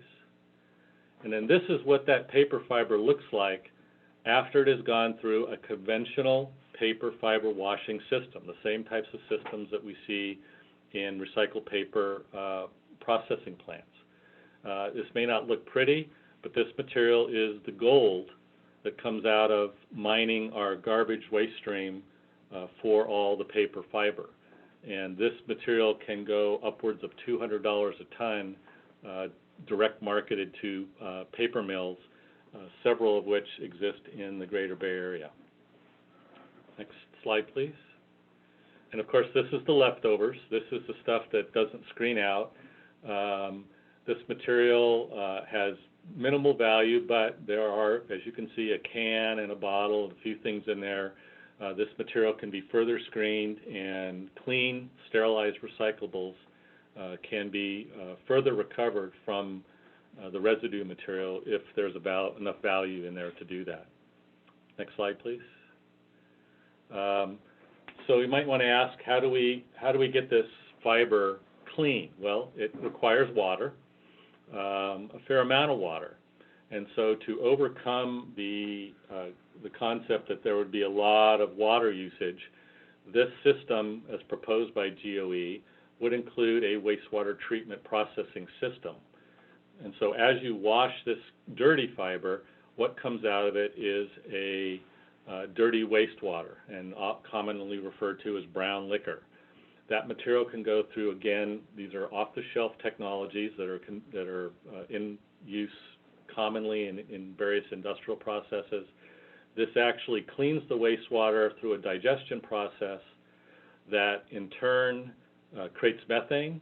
The methane generated can be used to make power that offsets the power demand for the plant. And in some of the analysis that GOE has done, it actually produces excess energy, which means it can resell the excess back into the grid as a renewable bioenergy. And then it allows that water to be recirculated back into the wash system to conserve water and not be a large water demand on the facility. Next slide, please. This is just a quick overview that USDA researchers put together, sort of outlining both the paper component of this process that they have done extensive research on, including making actual paper, to show that this technology not only produces paper, but it produces a superior fiber for advanced paper uses, predominantly in cardboard manufacturing, long fiber paper that is structurally much more stable and stronger than some lower grade recycled fibers that we see in other types of packaging and paper. They also looked at some other options that can be used for this output from the autoclave, including conversion to ethanol. There is an ethanol process. This is cellulose to ethanol, is a very well tested and utilized technology.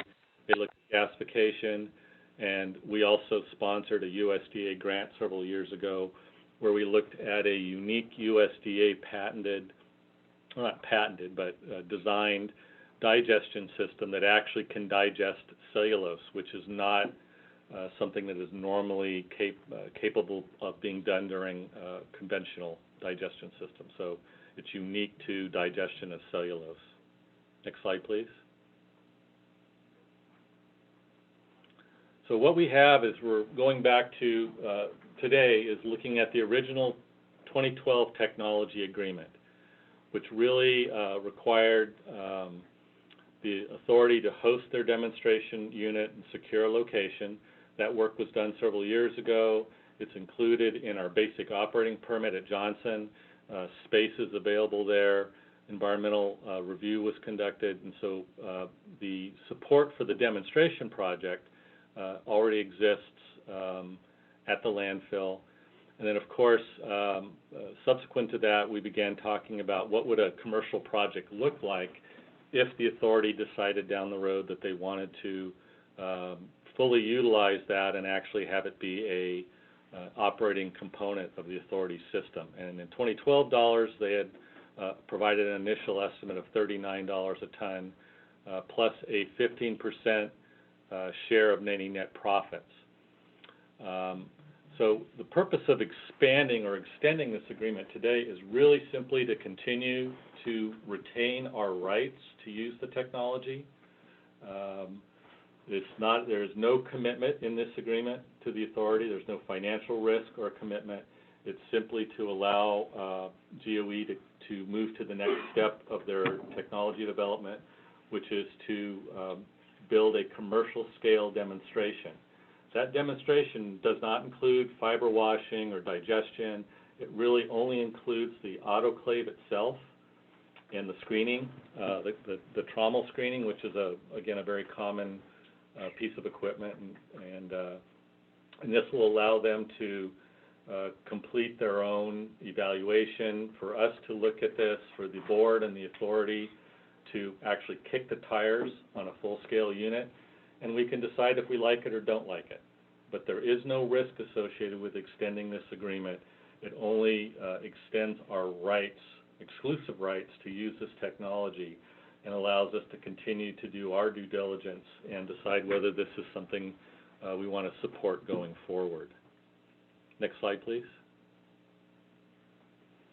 So the demonstration unit, again, would be located at Johnson Canyon. It would be a 10-foot by 40-foot autoclave vessel.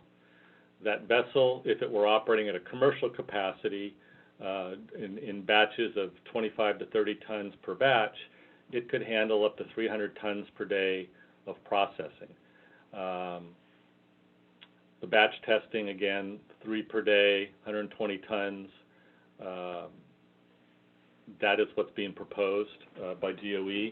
When they run this demonstration, they would be doing batches, basically 3 a day, up to 120 tons, to validate their process, their engineering, their throughput, their economics, making sure that the engineering work that was done in advance would support the economics that they used to come up with the $39 a ton offer back in 2012.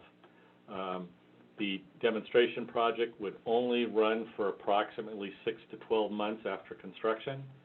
It would be temporary, and at that point, either GOE removes the unit from the property, or if we and GOE or other partners have decided they want to move forward with supporting that technology, that demonstration unit would be relocated to a permanent commercial operation, should that be decided, or should GOE find other partners besides just the authority to provide material for a commercialized operation.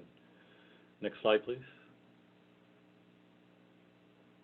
So commercial project and quick overview would be initially, if they were to go forward with that, would be 2 units at 600 tons per day capacity. That's about what we are putting in the landfill. That is residential and or wet commercial waste. And so that the authority could just about support that initial project if they were to go forward. And we have talked with other agencies and organizations that are at least interested in following the demonstration to see whether it's something they would be interested in. So there are definitely other potential partners that would be interested in this. Want to state that final project agreements would only be considered after evaluation of that commercial project and completion of CEQA, if we even go that direction at this point. But the board's desire back in 2012 was simply we want to see it, touch it, kick the tires, understand what this technology looks like before we would consider any permanent or long-term arrangements. And of course, our original outlines of terms and conditions for GOE were really centered around no risk. In other words, the authority's role in this project would be simply to provide clean, prepared material for them to process at a processing rate, and it would not obligate the authority to do much beyond a contractual arrangement to have them process on our behalf, and we wouldn't obviously be paying for any processing if the plant's down. It would really be a risk-averse structure, and that's what the board originally wanted to make sure, is that we weren't going to be entering into some type of a project where we're exposing our ratepayers and our agency to long-term risk. This is a private equity venture capital project. We would not be investing money in it, but we potentially could house it or support the location of it at some other appropriate location within the county. Next slide, please. Just a quick overlay of what the project, I won't go through this, but this is primarily the demonstration project and what it looks like. This doesn't include all the other components, the fiber washing and the anaerobic digestion, but simply just the what a small-scale autoclave system would look like. Next slide, please. Back in 2012, we also had an economic impact benefits analysis done through Monterey Bay Business Council.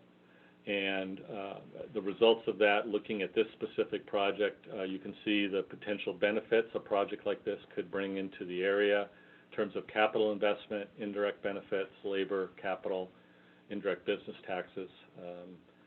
So obviously a project like this could have some very positive impacts to the community and to jobs in the community. Next slide, please. Of course, the environmental benefits. This would dramatically reduce our landfill usage, potentially doubling or tripling the life of the Johnson Canyon landfill. Significant greenhouse gas reductions. It is designed to be an energy self-sufficient project and also potentially even have additional green energy to sell back out into the grid. The feedstock that originates in Salinas Valley very likely would come back to Salinas Valley in the form of raw brown paper feedstock, which is a lot of which is actually produced in the Bay Area, comes back down here to our packaging companies that are taking that raw paper feedstock and making corrugated cardboard packaging to support the agricultural industry. So this could potentially be an absolute closed loop style of system that brings that benefit back into the community after it's been recovered and sent out for manufacturing. Next slide, please. So at this point, we are requesting that the board authorize extension of this agreement to December 31st of 2021.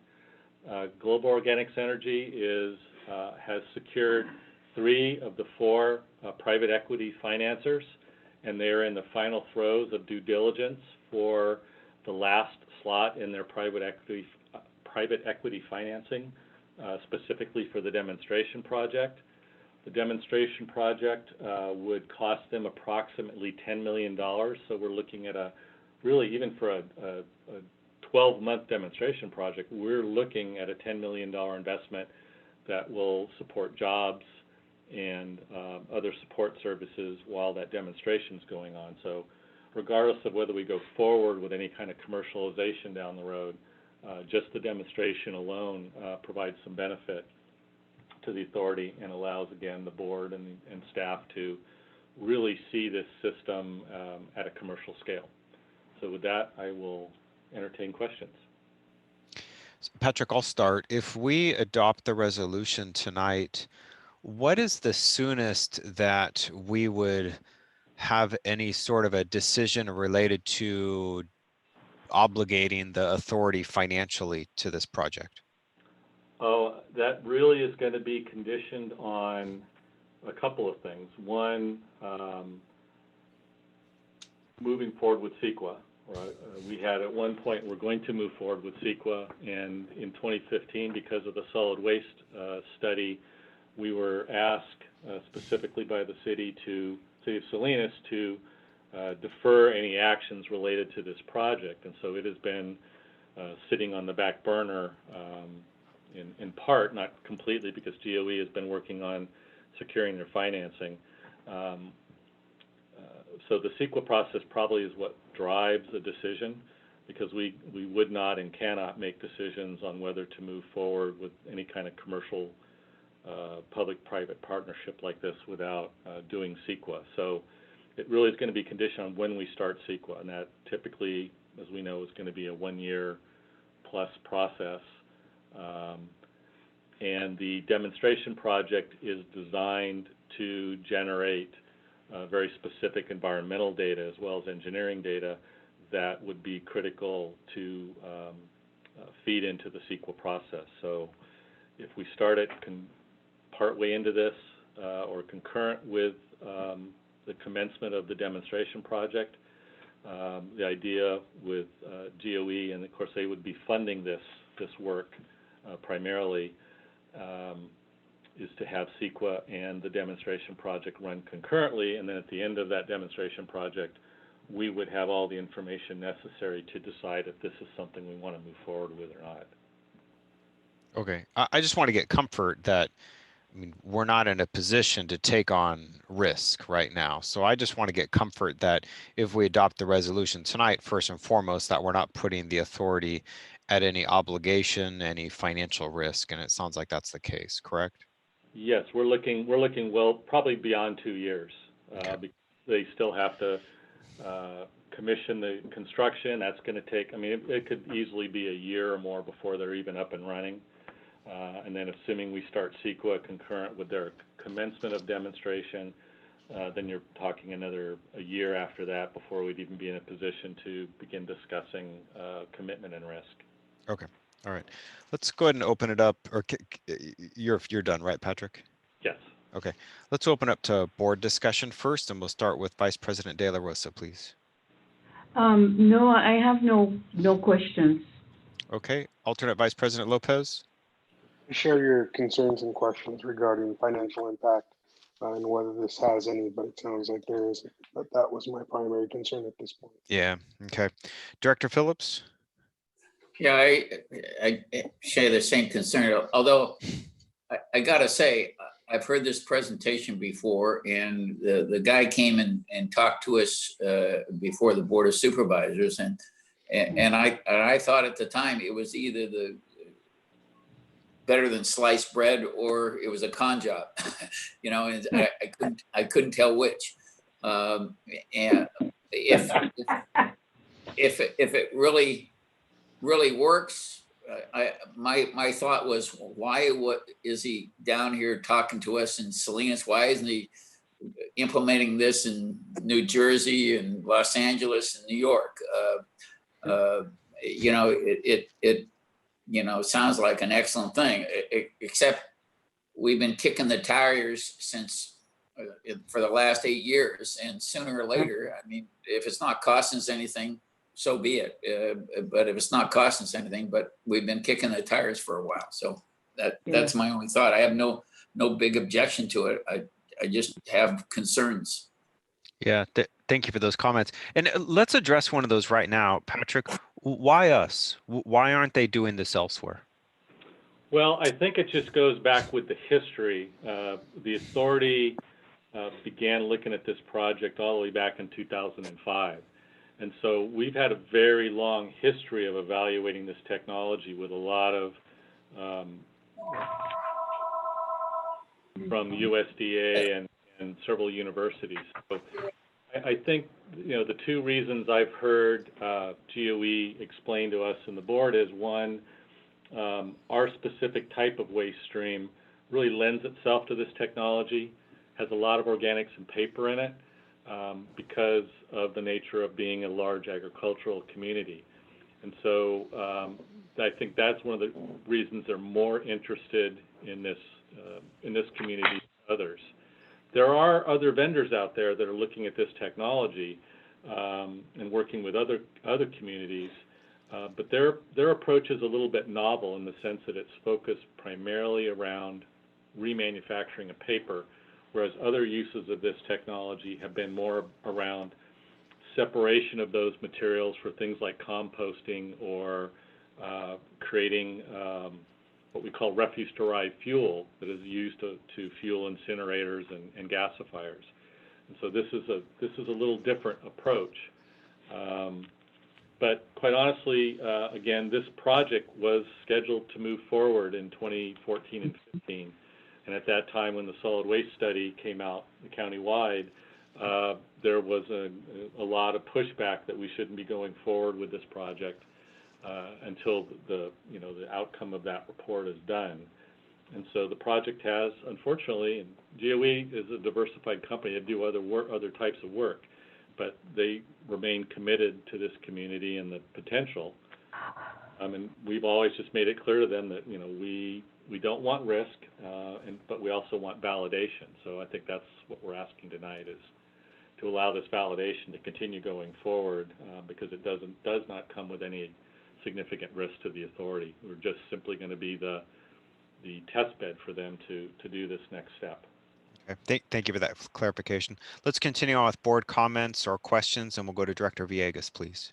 I have the same concerns as Director Phillips. As far as the technology being proven, it's it's a long time to be kicking those tires. But other than that, I'm okay with it as long as it's not costing us anything. Director Gunter? No comment. Director Lara?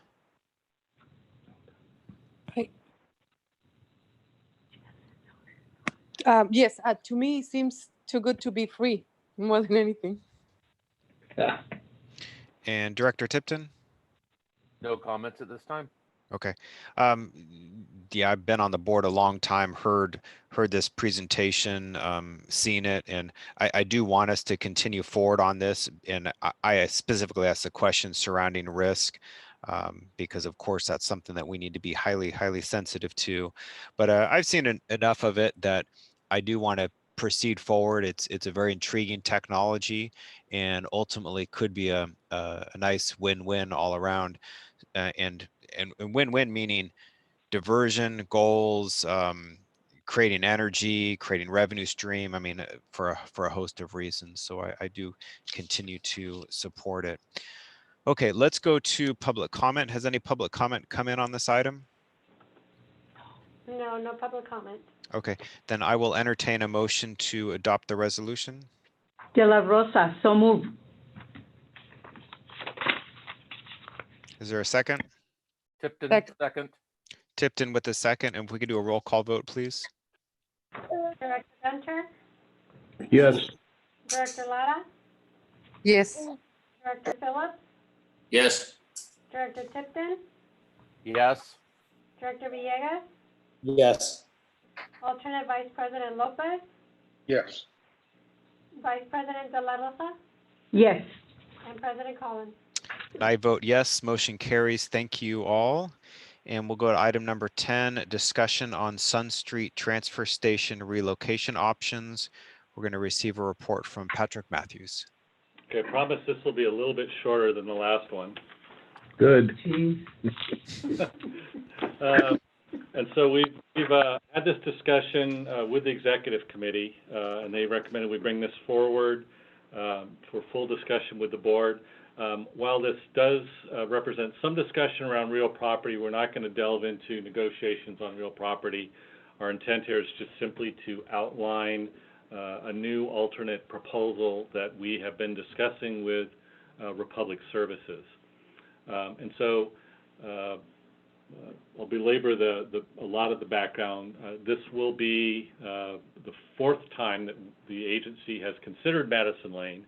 I think generally speaking, both the agency and at least some of the prior staff with the city of Salinas, we've all felt this is an alternative that is worth looking at. The first alternative we looked at with Madison, or acquisition, was done back in 2002. And at that time, the board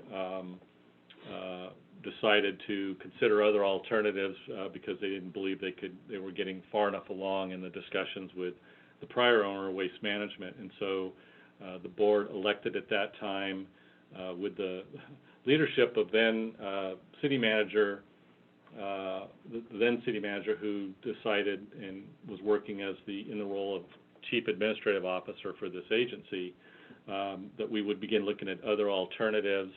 And ultimately, that's, of course, how we ended up in Sun Street, because the negotiations on acquisition of Madison back in 2004 failed. And so the second time, obviously, we looked at this was in 2015. This was brought forward by the City of Salinas' Public Works Director at one of our retreats. And there was a proposal at the time to have the authority reconsider acquisition of Madison Lane and all the related activities. And we began that process, but again, for reasons outside our control, that idea was discontinued a year later, related to costs associated with some of the mitigations that would have to be done, which I'll talk about in a second. And of course, the third version was what we were planning to do in the end of 2018, was to begin CEQA, actually, on, again, 3 different optional uses for the authority of Madison Lane. And at that time that we were going to consider that, the city issued its notice of intent to withdraw, and Republic Services bought the facility directly from Waste Management. So the third option never quite got off the table, but that was our third look. So here is another hybrid version of Madison Lane that we think will achieve everybody's end goal. And so we started by approaching Republic Services to see if they were interested in this idea, if they wanted to partner up with a different structure on the property. They indicated, both our local folks and some of their corporate, or a corporate representative as well, that they were interested in the idea. And this is an idea of shared use of that facility, which we'll go into in a second. So aerial photos. So we'll start with this photo. So this is a photo of Madison Lane Transfer Station superimposed with the parcels. So this property is actually composed of 3 parcels. And so our proposal is very simple. We would like to buy, or at least have Republic consider us acquiring parcel number 7. And the reason we're interested in parcel 7 is because it has all the component pieces that we would need to achieve our core goal, which is to continue public services. So parcel 7 includes the public tipping area, which is at the top of that parcel, just above the number 7. The building at the lower end of that L-shaped parcel was actually the authority's household hazardous waste facility when we were operating that under contract with Waste Management back in the early 90s. So there's an existing building that could be repurposed back to what it was used for 20 years ago. And then, of course, there's a significant amount of space out there, which is all asphalt, that could be utilized for recycling centers, space for an authority office, a buyback or resale center. Really, this specific parcel actually has most of the pieces, if not all the pieces, that the authority would need to achieve our goal, which is primarily to continue to serve the public needs in the AB 939 programs. Parcels 19 and 5 would continue to be owned by Republic Services. Parcel 5 includes the primary tipping area and loading area for waste, so they could continue to bring their trucks in. The load-out pits are there for moving that material either to market, to processing for their curbside material, or waste and organic material to the authority facility. So that would be a operational area that could be operated by Republic, it could be operated by the authority, or some hybrid operational arrangement that includes both parties.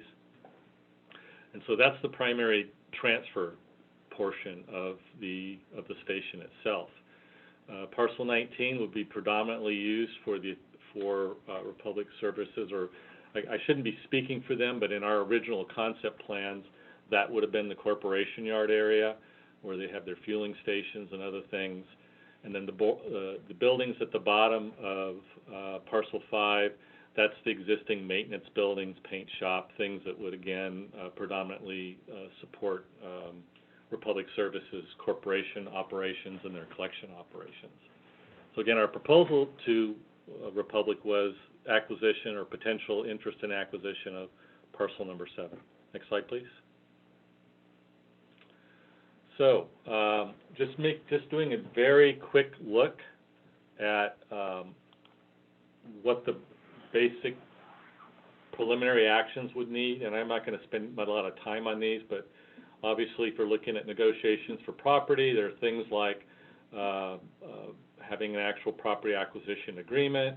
That has to be preceded by things like appraisals, building and structural evaluations and estimates, cost estimates, potential improvement agreements, and how those are funded, because this would be a building that shares a common wall. So there's a number of things that we would have to work through with Republic, obviously, but those are the things that we're good at, and it's all administrative, CEQA funding agreements, and ultimately if there's any cohabitating operating agreements, those would also have to be considered. CEQA will have to be done. We have a CEQA document for that property that Republic Services and Waste Management before them have been using. That was our 2002 EIR. It is very dated, and so that either has to be substantially updated or, as we've proposed in the past, completely started from scratch so that we have a fresh document to work from. The good news on CEQA is we still are retaining our CEQA consultant from the proposed startup of CEQA on Madison Lane back in November of 2018.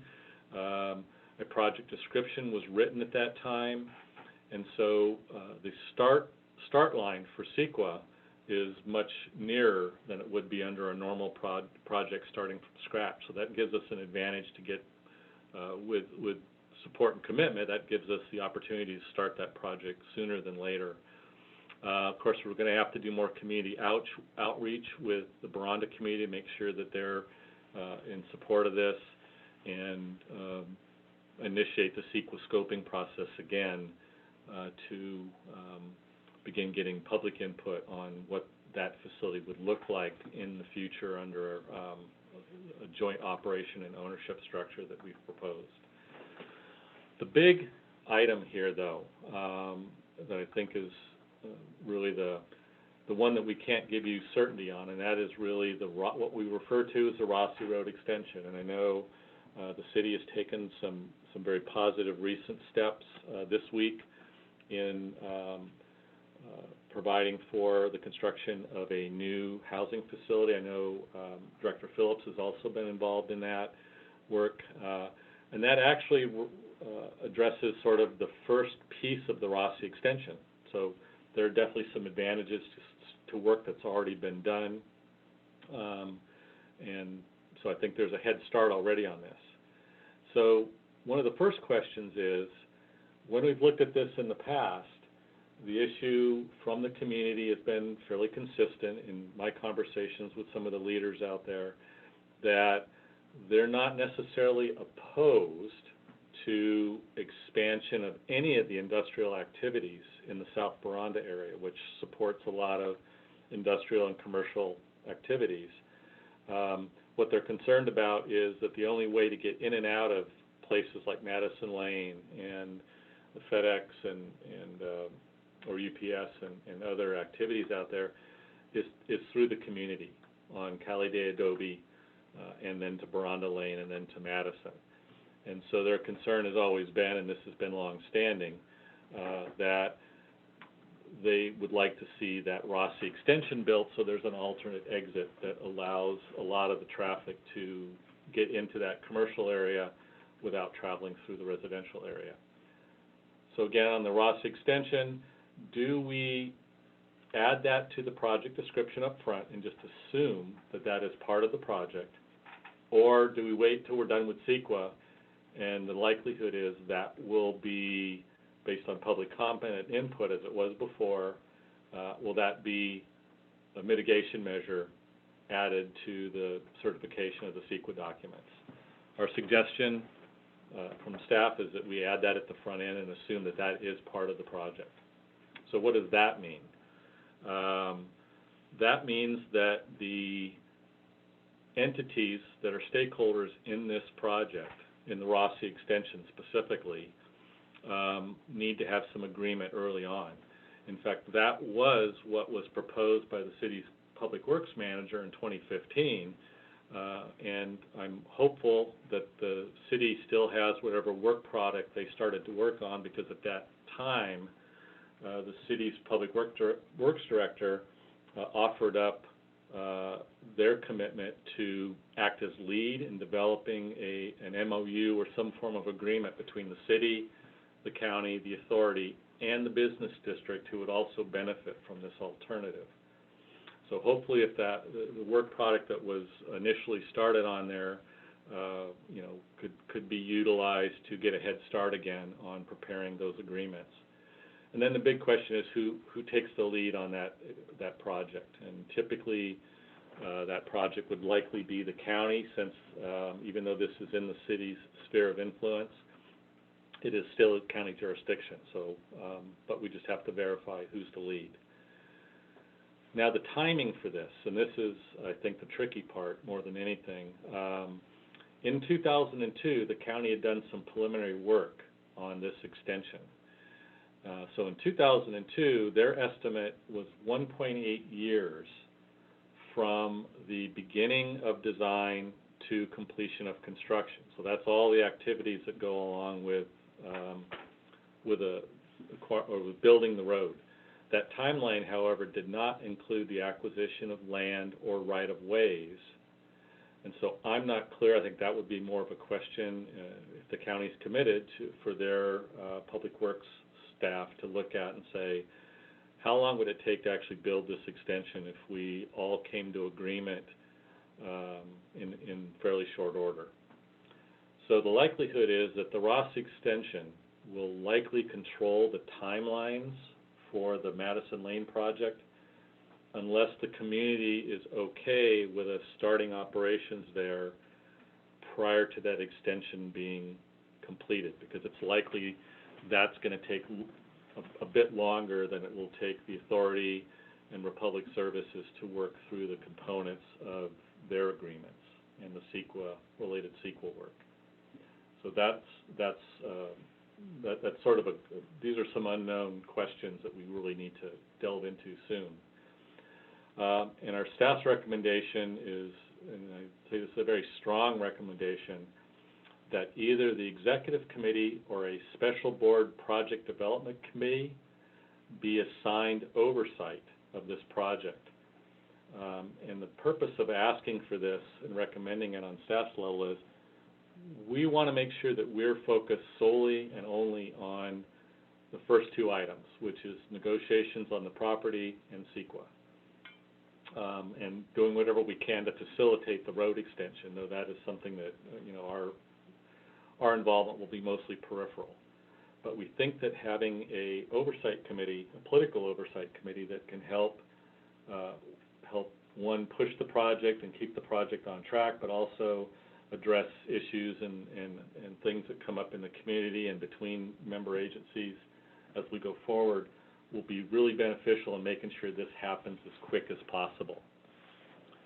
So our recommendation at this point is that this is a simple and collaborative solution that already exists, and as staff, I know we've proposed this in the past, and by getting the commitment from all the member agencies that are involved in this, the city, the county, the authority, and others that may be peripherally related, it allows us to get out of the circumstances we're in today, which are not, I would hope the city would agree, are not really productive for either of us, and allows us to all commit to this project. The benefit is this supports the well-documented desires and demands of the greater Salinas area community, which you heard about earlier. This meets the city desire to have the Sun Street transfer station relocated outside the city limits. It addresses the authority's 23-year search to secure a permanent home for both its operations and offices to serve the greater Salinas area. To make this happen, though, requires two very basic actions. First, we need to form a strategic partnership to support both the administrative and political aspects of this project as the first step. The authority, City of Salinas, County of Monterey, and Republic Services need to firmly state their commitment to make this critical partnership and proposed project work. The second step is for the city to consider rescinding its notice of intent to withdraw, to remove the duress and conflict from this process and project so that we can renew our long-standing collaboration and serve the community needs. These two steps and full commitment to political oversight and unconditional support of this project will allow staff to efficiently do their job and move the project expeditiously to completion in a collaborative manner. These actions further support the city's Alisal Marketplace development by relocating the authority's operations as quickly as possible. This eliminates the large financial liability that Salinas would incur if they choose to withdraw, and it shows the public we all understand their desire for continuation of excellent public infrastructure and services provided by the authority. This collaborative approach will absolutely improve our partnership, and we fully support the stated goals from the mayor and the City of Salinas on this aspect, and believe that we can move this forward and move forward in a new light and get this project done. But we need commitment, and I think without going back and rehashing history, the commitment today is what will make this work, and we need commitment of resources and staff, and we need political commitment to try to make this work. And I think if we do that, this is a bright future for all of us, and it gets us back on a better track. That concludes my comments, and I'm ready for questions. Okay, thank you, Patrick. And of course, some of this relates to the next agenda item that I'll provide some updates on. Let me start off with Mayor Gunter. Do you want to provide comments, Mayor? Sure. As you know, we've been actively involved with the builder of the apartments or the farm worker housing there off of Rossi, and there's been a preliminary discussion with them and us regarding the road and the fact that there would be a definite positive move for the transfer station to be moved to Madison Lane. So we're wholeheartedly behind the project of moving this project and moving forward with getting this project done.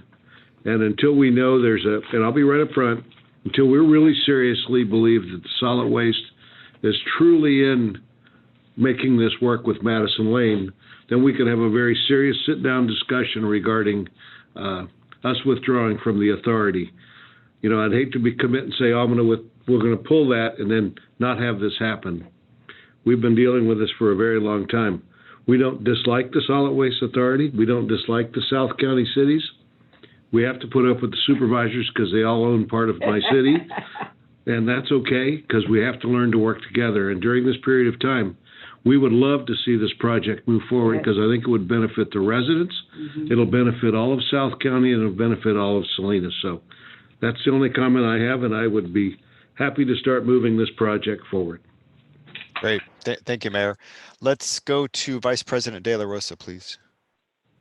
I echo Mayor Gunter, and let's move forward, and let's partnership and collaborate.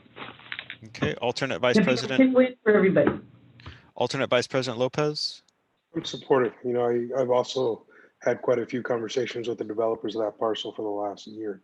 And I warned them early that this was something, you know, that road specifically cutting through the center of the parcel that they were looking to acquire that would need to be considered. And so I know that it's part of their plans. And I think having these pieces come together now and assessing sort of what the structure to something like that would look like at this point is appropriate.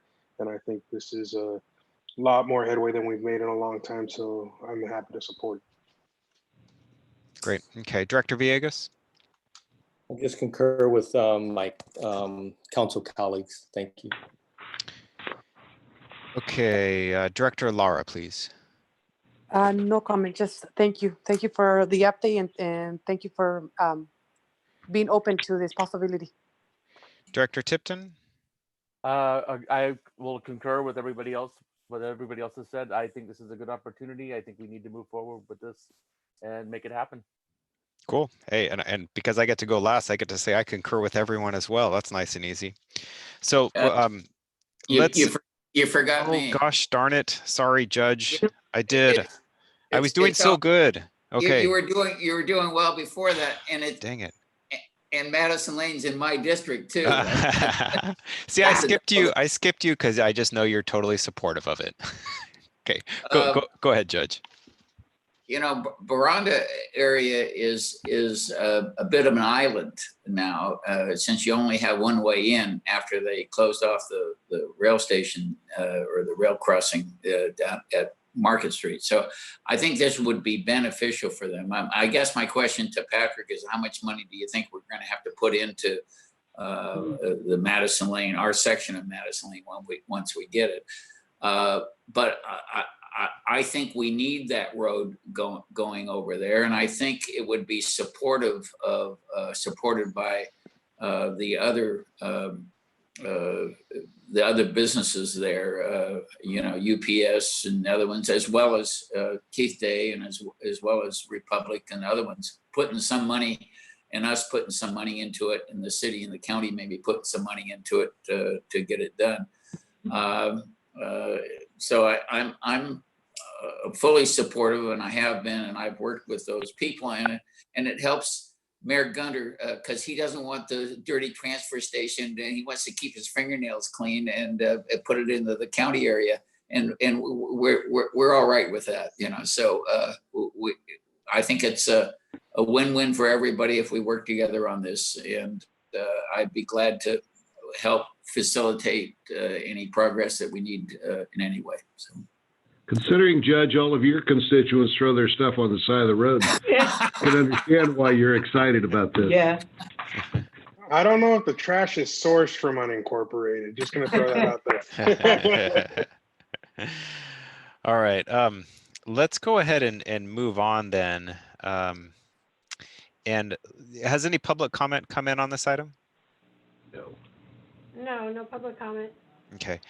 I mean, clearly we want to move forward on this. I'm going to hold off right now on asking for any direction because it relates to our next item. So I'm going to go ahead and go to the next item, which is the update on the City of Salinas 1-year notice of intent to withdraw from the joint powers agreement with the Salinas Valley Solid Waste Authority. And I'll go ahead and provide a brief update. So Patrick, myself, Mayor Gunter, and Ray Corpus had a meeting on Monday, and during that meeting, they provided some negotiation items and some terms for the City of Salinas to remain in the JPA.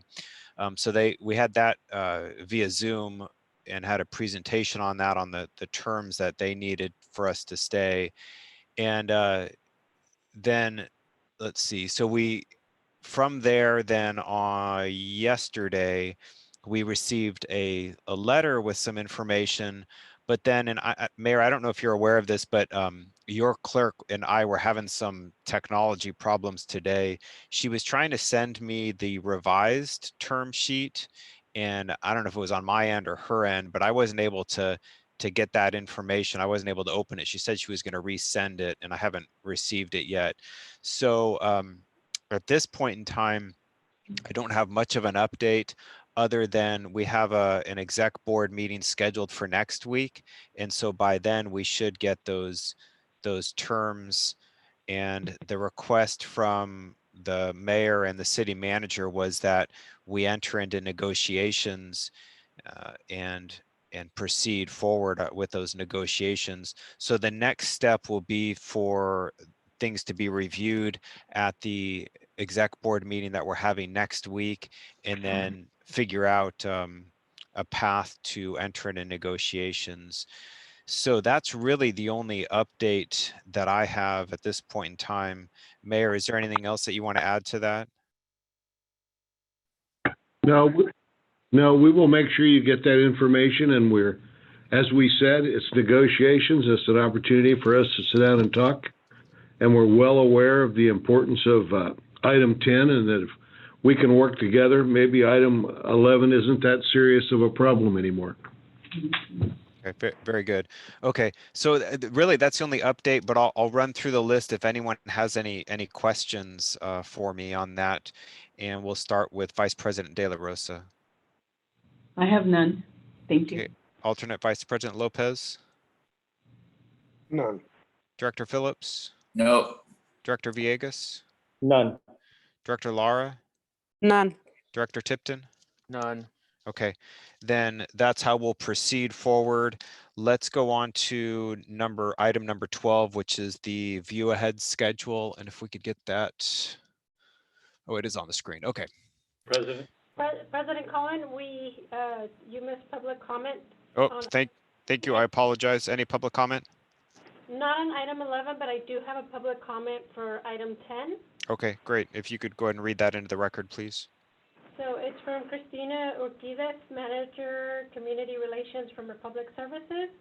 And it states, Republic Services of Salinas has been approached by Patrick and team about this possible venture. We were intrigued by this possibility of the general concept. There is much to discuss as we have not received a formal proposal or entered into any substantive discussion with the authority. We look forward to seeing a proposal from SVR soon. Okay, very good. Appreciate that comment. Thank you, Republic, for that comment. Okay, so now I think we can go to item 12, which is the view ahead schedule. Wait, Chair, would you like to vote or need more direction on item 10? At this point in time, my plan was to have a discussion at the EC next week. We have this on as item number 10 is provide input and direction. Is there a specific direction that you wanted to suggest or provide at this point in time, Mayor? Sure, I would suggest that we start moving forward and start in negotiations with Republic for the property. And then I know that Supervisor Phillips and myself will be happy to talk to the people that are doing the Rossi Road extension. If we plan to get this done in the next couple of years, this would be the time to start moving forward. Okay, and because this is agendized as direction, we will go ahead and I'll ask in a second if there's any objections to the direction you just provided, but otherwise we will take that direction, and that will be one of the items that's included when we have our EC discussion next week, and then we'll proceed forward on that. So is there any objections to the mayor's direction? Chair Cullen, Supervisor Phillips, I don't, and I meant, when I was making my comments, I meant to mention that I think if we move forward with this, and even if the Rossi extension is the second part of it, I think the community out there will support it if we get to do an educational process to let them know that the first step is to modernize and upgrade the Madison Lane.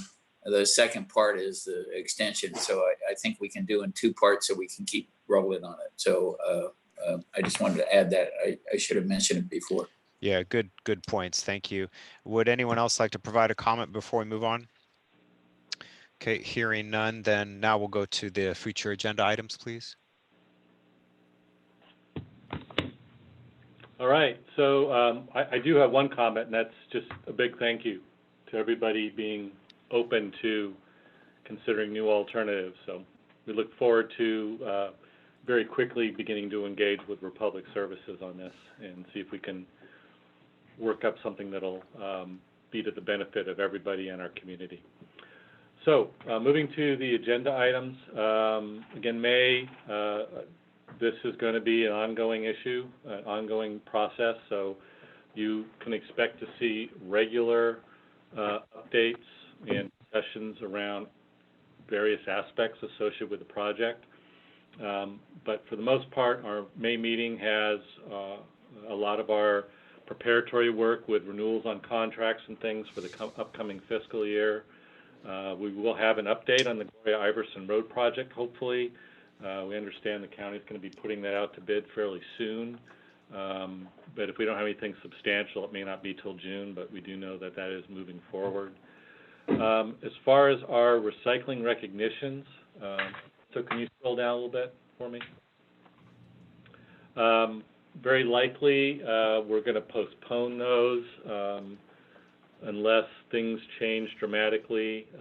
I think our assumption is we're going to have some continued restrictions or continued shelter in place to May. So we'll play that by ear, but if we can do recognitions or figure out a way to do these electronically via our Zoom meetings, we will definitely want to keep those going and recognizing the people that are still out there working hard to support our cause. Board policy updates, I'm going to push those back a few months, and those are really just updating general agency policies around board practices, and I think right now we need to focus on other things.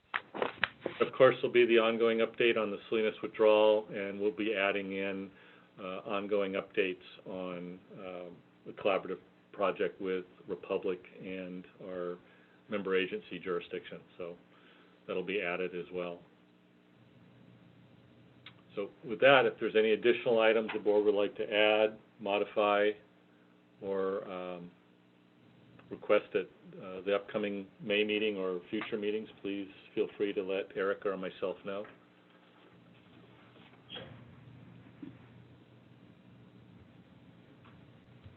Nothing additional for me. Okay, thank you. And you know, in case it's not clear, my intention is for our May board meeting to be via Zoom as well. I think that should be no surprise for anyone. If there's any board comments on future agenda, please provide them now. Okay, otherwise we have nothing on closed session, and can I get a motion to adjourn? So moved. Okay, we have a first and a second. All those in favor, aye. We stand adjourned. Thank you all. Stay safe, stay healthy. Good night. Thank you. Thank you. Bye-bye. Good night, bye. Thank you. All right, thank you.